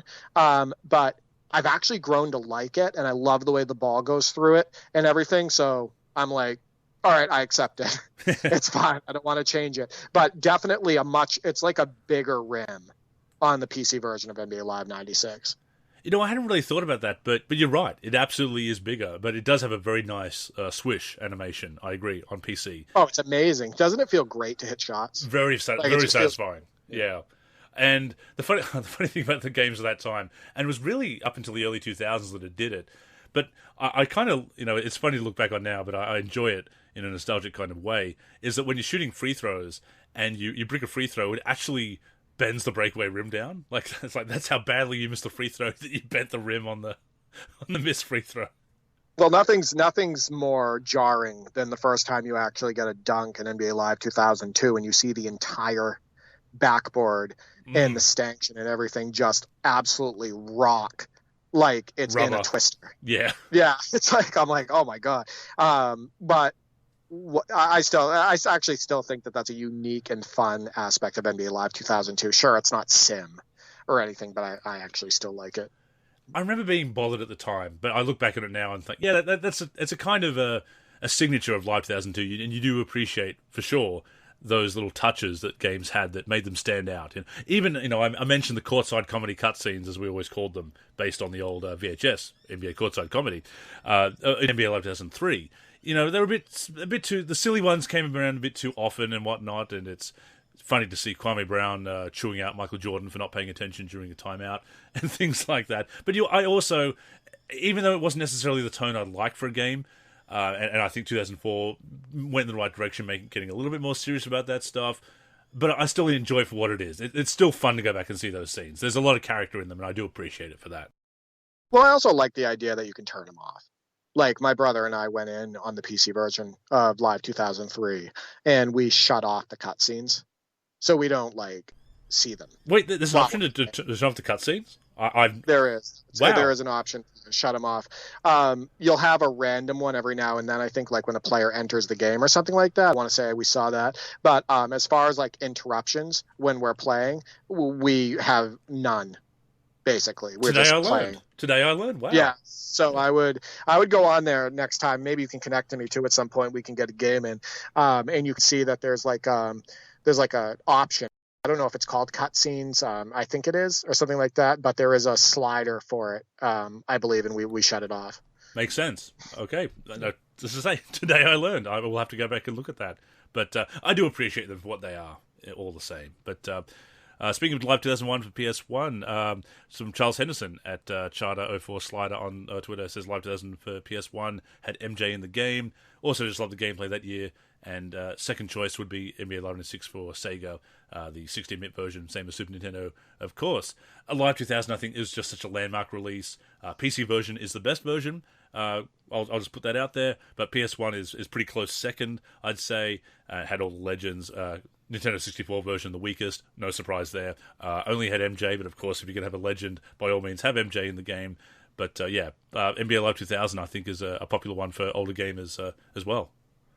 Right. Well, I think one of the problems with the PS1 version is, while I enjoy it, I don't think that it's quite as strong as the PC version, so I'll always stick with that. But also, the legends were locked. Yeah. Unless you completed feats within the game. So there were cheat codes, I guess, for the PlayStation 1 version, but they don't work anymore from what I can tell. I did everything in my power to get them to work on the PlayStation 1 version, and I could not. So I think that was kind of a bummer in the PlayStation version, to not have those legends unlocked by default. Agreed. I'm guessing, looking back, it was because the PS1 version didn't have franchise mode, which only the PC version did. So I'm guessing it was kind of like extra content to make up for that. That'd be my speculation. Right. I mean, that makes sense. But I mean, I guess if you're going to finally put Jordan back in the game and, he agrees to be back in the NBA Live series, the least you could do is just make him available right Playable away. Straight away. Yeah. Right. Yeah, exactly. Our friend Steven, the Live King, at Steve from the Dot, NBA Live 09, citing features and the ability to heavily customize the gameplay and player ratings. A lot of sliders in NBA Live at the time. And yes, I believe that was the first year they added the ability to quick edit or do mass ratings edits within the game, which is something we were able to do externally with the NBA Live toolkits way back in the day for NBA Live PC. But yeah, little things like that go a long way in being able to get the game. If you're not happy with the ratings out of the box, to be able to make those mass edits without having to go through and change over 400 plays in the league. And of course, they brought in the Dynamic DNA, and they had the NBA Live Academy, Made Fresh Daily, those updates and everything. Live 09, it's kind of like NBA Live 99, ends in 9, obviously, but it comes between the 08 and 98, which were a step forward from the previous year, but also before that really great release, Live 2000 and Live 10. You kind of overlook 99 and 09. I've kind of always seen them as being kindred games in that way. Both those 9 releases, if you will, that they're very good games in their own right, but because of the game that came after them, and some of the improvements in the game before them, and the huge jump in the game that came after them, kind of overlooked. But I do like 09 very much. Yeah, the dynamic updates, the dynamic DNA, that was really a game changer for the time, right? And a lot of people did like that because, let's say Dirk Nowitzki was trending one way, and we went through like a streak of playing really well and shooting from certain spots on the floor more effectively and everything. The game would update that. So then when you use Dirk, you'd want to take shots from those spots, right? Like it had those dynamic updates. And obviously that goes away once the game is no longer online and they're not updating it anymore. So that's something that you lose. So that kind of stinks. However, at the same time, Live 09, in my opinion, is not as strong gameplay-wise as NBA Live 10. I think that NBA Live 10 improved a lot as far as the options on the floor via the size ups and via the control with the dribble. I think that the post game got a little bit better in NBA Live 10 as well. You could do a little bit more. I thought playing defense was also more fun in that game. So I think that NBA Live 10 overall from a gameplay perspective is better for me. I also think they improved on a lot of the animations, but I can still go back and have a good time with NBA Live 09. Agreed. No, that's fair, I think. I also would prefer 10. I do prefer 10 to 09. But yeah, I do think 09's a bit overlooked in that respect. Even if it didn't get everything right, it made those big strides by bringing in Dynamic DNA and the updates and the synergy stats and the synergy data that was powering the way players were playing. And some people looked at that name, Dynamic DNA, and thought it was a very gimmicky idea, but it was what we were asking for years, having players play like their real-life selves and having their real-life tendencies and everything. And you can see that's a stepping stone towards a lot of the attributes we have in more recent games and the games that would follow that really expanded on player differentiation and reality. 100%. And I want to point something out. I mean, they're kind of doing that stuff with like NBA 2K22, right? At least that's what they say. But the updates don't seem to come that often, and they don't really seem to be adjusting things like hot zones for players, and they don't seem to be making as many adjustments, or not even close to as many adjustments as they were making back then for NBA Live 09. So I think it is quite a bit different and quite a bit more, as they say, dynamic than what's going on with, like, say, NBA 2K22 and whatnot, and the updates they do for that. I think it was more, a more sophisticated system. I think there were more hands on it, and I think it mattered more back then when they were doing it for NBA Live 09. Well, I mean, it's all about Crocs these days, so what can you do? Right, Crocs, skateboards, backpacks, cowboy hats, and apparently just giving 2K money. I think that's what it's about. Unfortunately so. Dante Campana, at Dante Campana on Twitter. Such a tough question to answer. I'll go on a limb and say NBA Live 97 for PC. The first to introduce 3D players, real uniforms, and a PA announcer. Just love listening to Sharif Abdur-Rahim. And I haven't done that very good. Haven't done that justice, but I know exactly what he's talking about. Every time I scored a basket with him, Mitch Richmond cover wasn't bad either. Yeah, now Live 97, that's I don't see that as a very popular pick for best game or favorite game in the series. I do like 97. You know how much I love those menus. I did a Way Back Wednesday just on those menus alone. Those that delightfully 90s menus they have. And yeah, it really did make that leap in graphics and having those actual jerseys and more audio there. And of course, Ernie Johnson is there with some TNT presentation in between quarters, and having that PA announcer, of course. And yeah, I mean, Richmond cover is not quite a Jordan cover, but of course Jordan wasn't in the game apart from being a roster player. Yeah, 97. I respect that. That's it's again maybe not a popular pick, but I think maybe overlooked, maybe slightly underrated. Well, Live 97 feels very similar to NBA Live 98 as far as like the way the players move and the way they look on the floor and everything. The way the players are shooting and everything. It feels so like if you like Live 98, you're more than likely going to feel pretty good on the sticks when you're playing Live 97. Now, Live 98, where it excelled is it added more ability to, execute different dribble moves. It added even better presentation, more enhanced presentation and whatnot. A Live 98 I would prefer over Live 97. But as far as, jumping on the sticks and having a fun experience, and especially at the time with the unique stuff that they were doing and trying, that's probably a no-brainer for him at that point, because if you're playing NBA Live 97 after playing maybe NBA Live 96 and you can see that big jump in some of the presentation elements, then you could be sold on that just for that, to be completely honest with you. One downside of Live 97 PC, I don't know if you've noticed this in playing it, but it's very difficult to get blocks. I mean, it was arguably too easy in 95 and 96, but 97, blocks are pretty hard to come by. I didn't notice that, actually. I'd have to go revisit NBA Live 97 now because you said that, so thank you. Gives me a reason to go back and put it on. No, I didn't remember that. No, we need to get that set up on your PC as well. So we'll get that set up and play.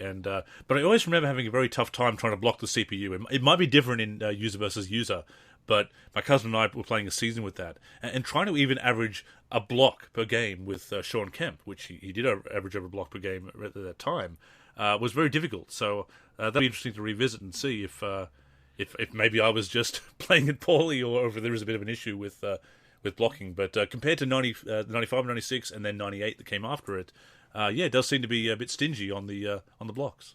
Yeah, but another thing we also remember about NBA Live 97 is that funky presentation, that 90s-esque presentation. Absolutely. With the font and the colors. No capitals. And everything that no capitals, stuff like that. Boy, it's nothing. I don't think anything screams mid-90s more than NBA Live 97 presentation. Agreed.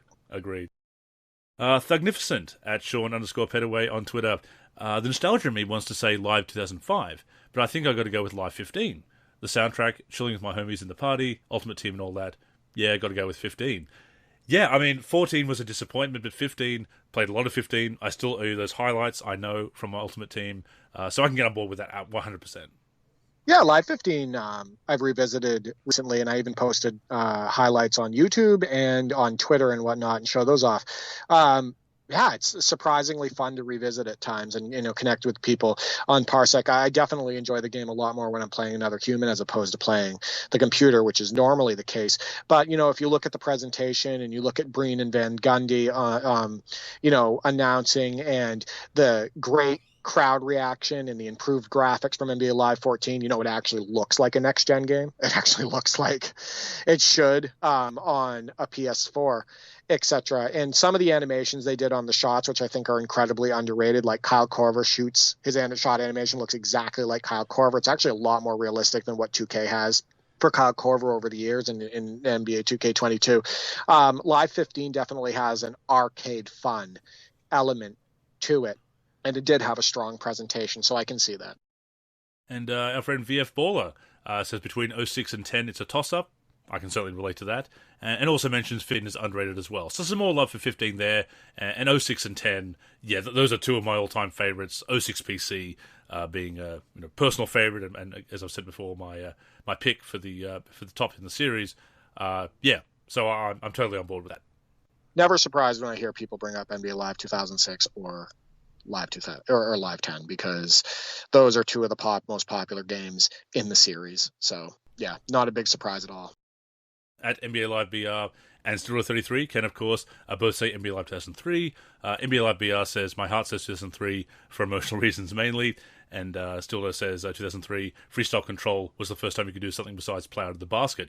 Yeah, having that right stick dribbling, not just hitting a button and hoping for the right dribbling move to be selected, was such a big deal. I mean, it was truly revolutionary. They advertised as such on the back of the box, on the back of the jewel case for I believe for the PC version as well.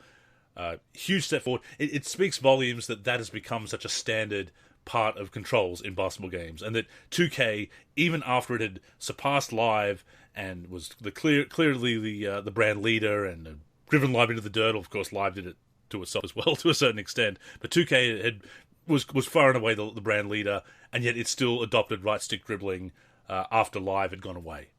Well, what's super unique about it for the time was getting your defender to be like reacting to your lean or to your first step, and to your spin move. Like, they reacted more like real life than we had ever seen before. Like, if you go back and play NBA Live 2000, one of my favorite NBA Live games of all time, they're not really reacting to any of your dribbling moves ever, right?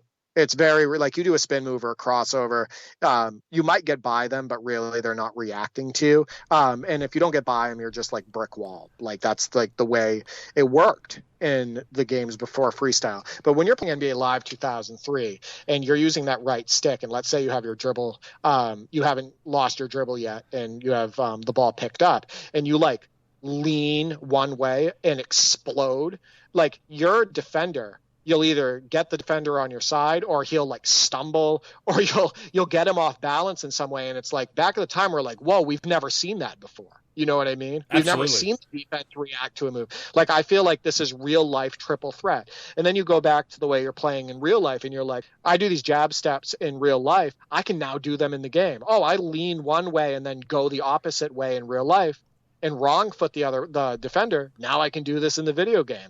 Oh, I can palm the ball and I can put, hold it out. So it was an absolute game changer for the time. So I wouldn't be surprised. I was not surprised to see multiple people mention NBA Live 2003 as their favorite. And we have another vote for Live 09 from Per DXDO. Live 09, a friend and I used to play the Quick Team Draft Mode, or what it was called, a lot. That would be fantasy. That was quick pick play. It was 09. It became fantasy teams in Live 10. You and I obviously playing that a lot. We manually pick teams, but you can actually do the random quick pick was another way to do that. So that can definitely be a lot of fun. And the game had licensed FIBA teams, which was also cool. Yeah, the FIBA teams is something that's kind of overlooked these days. That was a big deal at the time. It looked like, if you go, as I've said before, if you go through the original databases for Live 08 PC, you can see that they were looking to do retro teams, because there's the 96 Bulls, the 86 Celtics, and that becomes before the FIBA teams in the database. So my speculation is that they were trying to do that fell through, and then they got the FIBA license, or maybe they were working on it at the same time, and they ended up only being able to do FIBA, but it looks like they added the FIBA content after those retro teams that fell through. But yes, the FIBA teams in 08 and of course carried over to 09. They expanded from the 8 teams in NBA Live 08 to the 24 teams in 09. Of course, they brought in Australia, which I enjoyed very much. Obviously, that was a big deal. Speaking of which, I recently put on NBA Live 09 and put the Argentina team out on the floor, and guess who's on that team? Our good friend Fabio, Walter Herman. Of course. So I was able to use him and whatnot. So definitely a good touch. Great art on those teams with the jerseys, etc. And you can tell they definitely put a lot of effort into having those teams in the game. So no, definitely cool that he was able to use those teams. And I've connected with Per DXDO recently on NBA 2K13. We've played some arcade games together and everything. This is a cool guy. And he's really good at the games as well. So it's been really good, connecting with him. And Emoli91, Emoli in the forum, my favorite would be NBA Live 06 on PC. Solid all-around gameplay, tried to innovate with Freestyle Superstars, improved Dynasty mode, quite deep from what I remember, All-Star Weekend, decent good commentary, plus had lots of mods. Yeah, that pretty much sums up why I love 06. I think Freestyle Superstars is kind of overlooked. It was an admirable effort for the time to get that play differentiation in there. And of course, in 06, you can also turn it off as well. You can just disable everybody's movesets and play it kind of like an enhanced version of Live 2005. It did add a few new wrinkles to Dynasty mode, did bring back All-Star Weekend, added a couple of extra dunks to that as well. Kind of flew under the radar. And had Marv Albert and Steve Kerr, was definitely a great commentary team. We did do a lot of mods back in the day. So yeah, I think that really sums up the why Live 06 on PC is my favorite as well. That depth, right? Yeah. I mean, if the gameplay is good or great and you have the depth, that's a home run. And that's why NBA Live 06 is so popular, is because it had all that depth and that customization, the deep gameplay with the freestyle superstars. And, it's when you have that much depth and it matches the quality of the gameplay, then, you've done well. And we have Q, Eric, from the NLSC team, QB1120, of course. 2005 and 06 for PC has to be like top 3 in everyone's list. Certainly mine. For me, Live 2000, because I had Live 98 and they brought Jordan back for this one and they added the one-on-one mode, but it was still close enough to 98 before they completely changed for 2001. Have a hard time appreciating the older ones because of no Toronto and Vancouver teams. Interesting. Yeah, I mean, I don't agree that everybody has to have 0506 or 06 in their top 3 or whatever. I don't. But I definitely know what he's talking about. He loves those games, right? Yeah. So he wants to stand by them. So, no, it's very interesting, the Toronto and Vancouver thing. I've said this on the podcast before. When we first got Toronto and Vancouver in the NBA and it was announced and they unveiled the logos and all that stuff, I thought it was silly. I was like, really? The Grizzlies and the Raptors? We're going to do that? What are we, dumbing down the NBA? What is this, like Disney or something? And then once they started playing and I saw the courts and I saw and I got used to it, I started loving it. I was like, the Vancouver Grizzlies and the Toronto Raptors are awesome. Like, I love their logos. I love their jerseys. I love the courts, all of that stuff. I love the players. I was a Damon Stoudemire fan. I liked Marcus Camby, and I liked the makeshift teams they had because of the draft and all of the expansion draft and all of that stuff. Loved Greg Anthony on the Grizzlies, Bryant Reeves, etc. And I ended up loving them. But yeah, when they first came together, and, I looked around, I was like, oh, we're adding new teams, but we're calling them the Toronto Raptors and Vancouver Grizzlies, and thought it was silly, but yeah, I couldn't have been more wrong.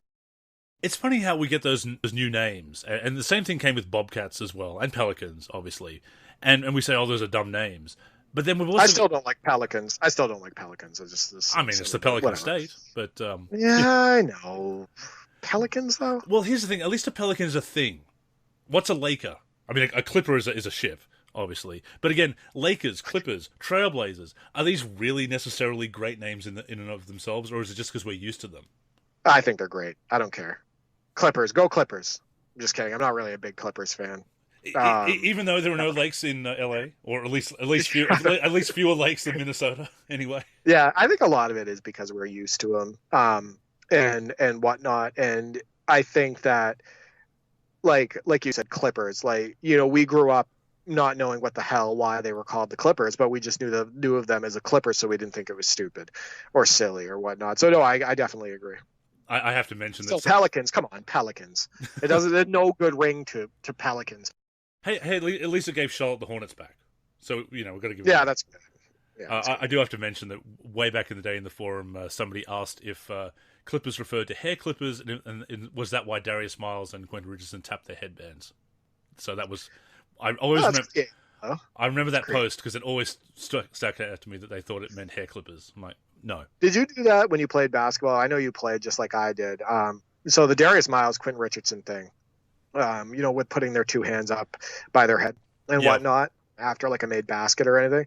That was a big thing. Like, if you remember correctly, we would do that when playing. My buddy Craig and I would do that when we played like out on the blacktop, we were playing in a men's league or something like that. We would do that every now and then for fun. But boy, that was popular back then.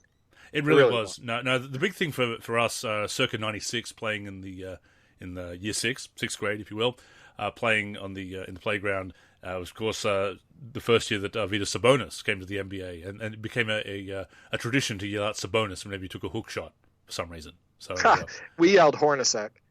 Whenever somebody, not when they took a hook shot, but whenever we shot a three, for some reason, I don't know when. It's because Hornacek had a huge playoff game. So there was a playoff game where Hornacek hit like 5 or 6 threes in a quarter or something like that. And for months after, my brothers and I, whenever we went out and shot around or anything like that, we would yell Hornacek whenever we shot a three. So that was a thing within our family. That's something that we did. I do remember doing the raise the roof because I've seen Latrell Sprewell do it after a big dunk, and I've never looked less cool than when I tried to do it myself. But no, I mean, you didn't look cool when you were wearing the spinners either, the Sprewell spinners. But no, that's right. And finally, we have Tecmo Bowl GGL. Have to go with Live 96 on Super Nintendo. Another vote for the 96. Obviously not even close to being the most polished game. I played a crazy amount of hours on it as a kid, head and shoulders above any basketball game released at the time.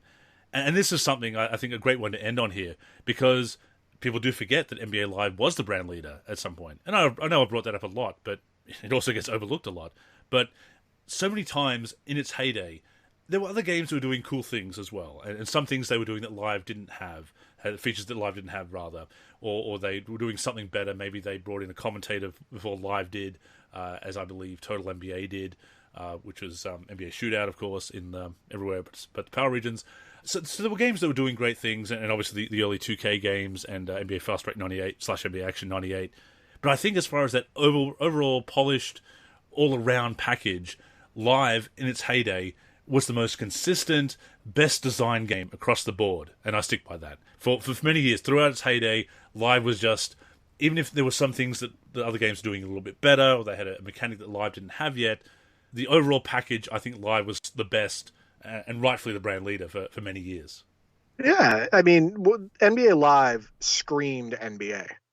It screamed the NBA from a presentation standpoint, from an attempt at authenticity standpoint, from a likeness standpoint, from an advertiser standpoint. Like it just screamed NBA more than the other titles. It also had more customization than the other titles back then. When you start with NBA Live 2000, it ended up having the Legends, right? And the Legends pool. It had multi-user seasons and more stuff you could do with that, with the fantasy draft and everything. It had deeper modes, more content, better overall presentation than the other games out there.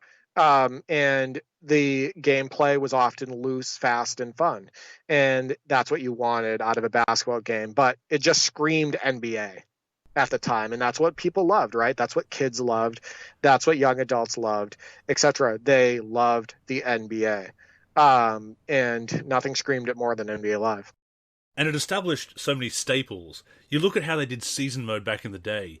A lot of other games had a season mode, of course, but there was something weird about it, or it didn't really have, like it didn't have transactions, for example. You couldn't trade players and adjust lineups. Or they had an integrated roster editing / season mode, like Kobe Bryant NBA Courtside, the first one. There's one roster save, one season save, and they share the same custom rosters. So there's this weirdness there that you look at Live 98 was just already doing season mode so well, and they tried to do something else, and it was just not good. It is weakness in that game. So there's a lot of things like that Live established the approach, and of course right stick dribbling and everything with Live 2003 onwards. So when people say that Live brought nothing to the table, or that it was never good, or anything like that, I think that they can talk about us being blinded by nostalgia. I think they're kind of they're blinded by hatred or a dislike of the brand. I think one of those things, though, Andrew, is that you almost had to be there, right? Because what they know right now is that everybody's looking forward to 2K and that everybody's talking about it, right? Sure. But back then, it was NBA Live is what we were talking about. It's the brand that we saw commercials on. It's the brand that we would see in magazines and everything. It's what we were looking forward to. We couldn't wait for the next NBA Live. So it's one of those things where sometimes it's operating off of ignorance, and it's not even like chosen ignorance either a lot of the time. It's just they weren't alive for that time. So I think it's hard for some of these younger kids today and young adults to grasp the emotional aspect of the of NBA Live at the time, and they weren't there to see all of the advertising, them putting NBA Live in everybody's living rooms, and all the conversations that centered around NBA Live and the game that we were having on it. So I think that's the way I look at it. I think a lot of it is just these kids just don't know, and they may never know, and they'll never get the picture painted the way we did because we were around for it. Well, that is true. There are a few veterans that still pop up from time to time in the forum who were around for it, but always seem to never really like NBA Live, or they never really appreciate it. And it's funny, you look back at some of their complaints and you think, wow, if only you knew how good we had it at the time. But there was one in particular who sort of really threw Live under the bus, and he always seemed to have these the harshest criticisms, and he was very entertaining for a while in the original forums, the black and blue forums, as we call them, the Discus forums. But kind of went a bit strange in later years and a bit bitter and jaded, but never, would show up after a while and claim that his posts have been deleted. And like, no, you haven't been around for a few months. They've fallen off the front page. That's all. We're not censoring you. It's a bit of a weird fellow, unfortunately, but I suppose that's where it comes down to. But there were some people at the time that didn't really appreciate NBA Live. I guess it was at the same time. It was the new game. It had all the expectations on it. So some of us were perhaps hypercritical. Looking back at some of the things we said about Live 2003 at the time. So I guess that's gaming in a nutshell. We take it very seriously at times and can be very harsh in our critiques. But you go back and you play those games and you see NBA Live at its height. I mean, you look at it at its lowest, it's got some pretty bad games, and some that were so bad they didn't come out, obviously.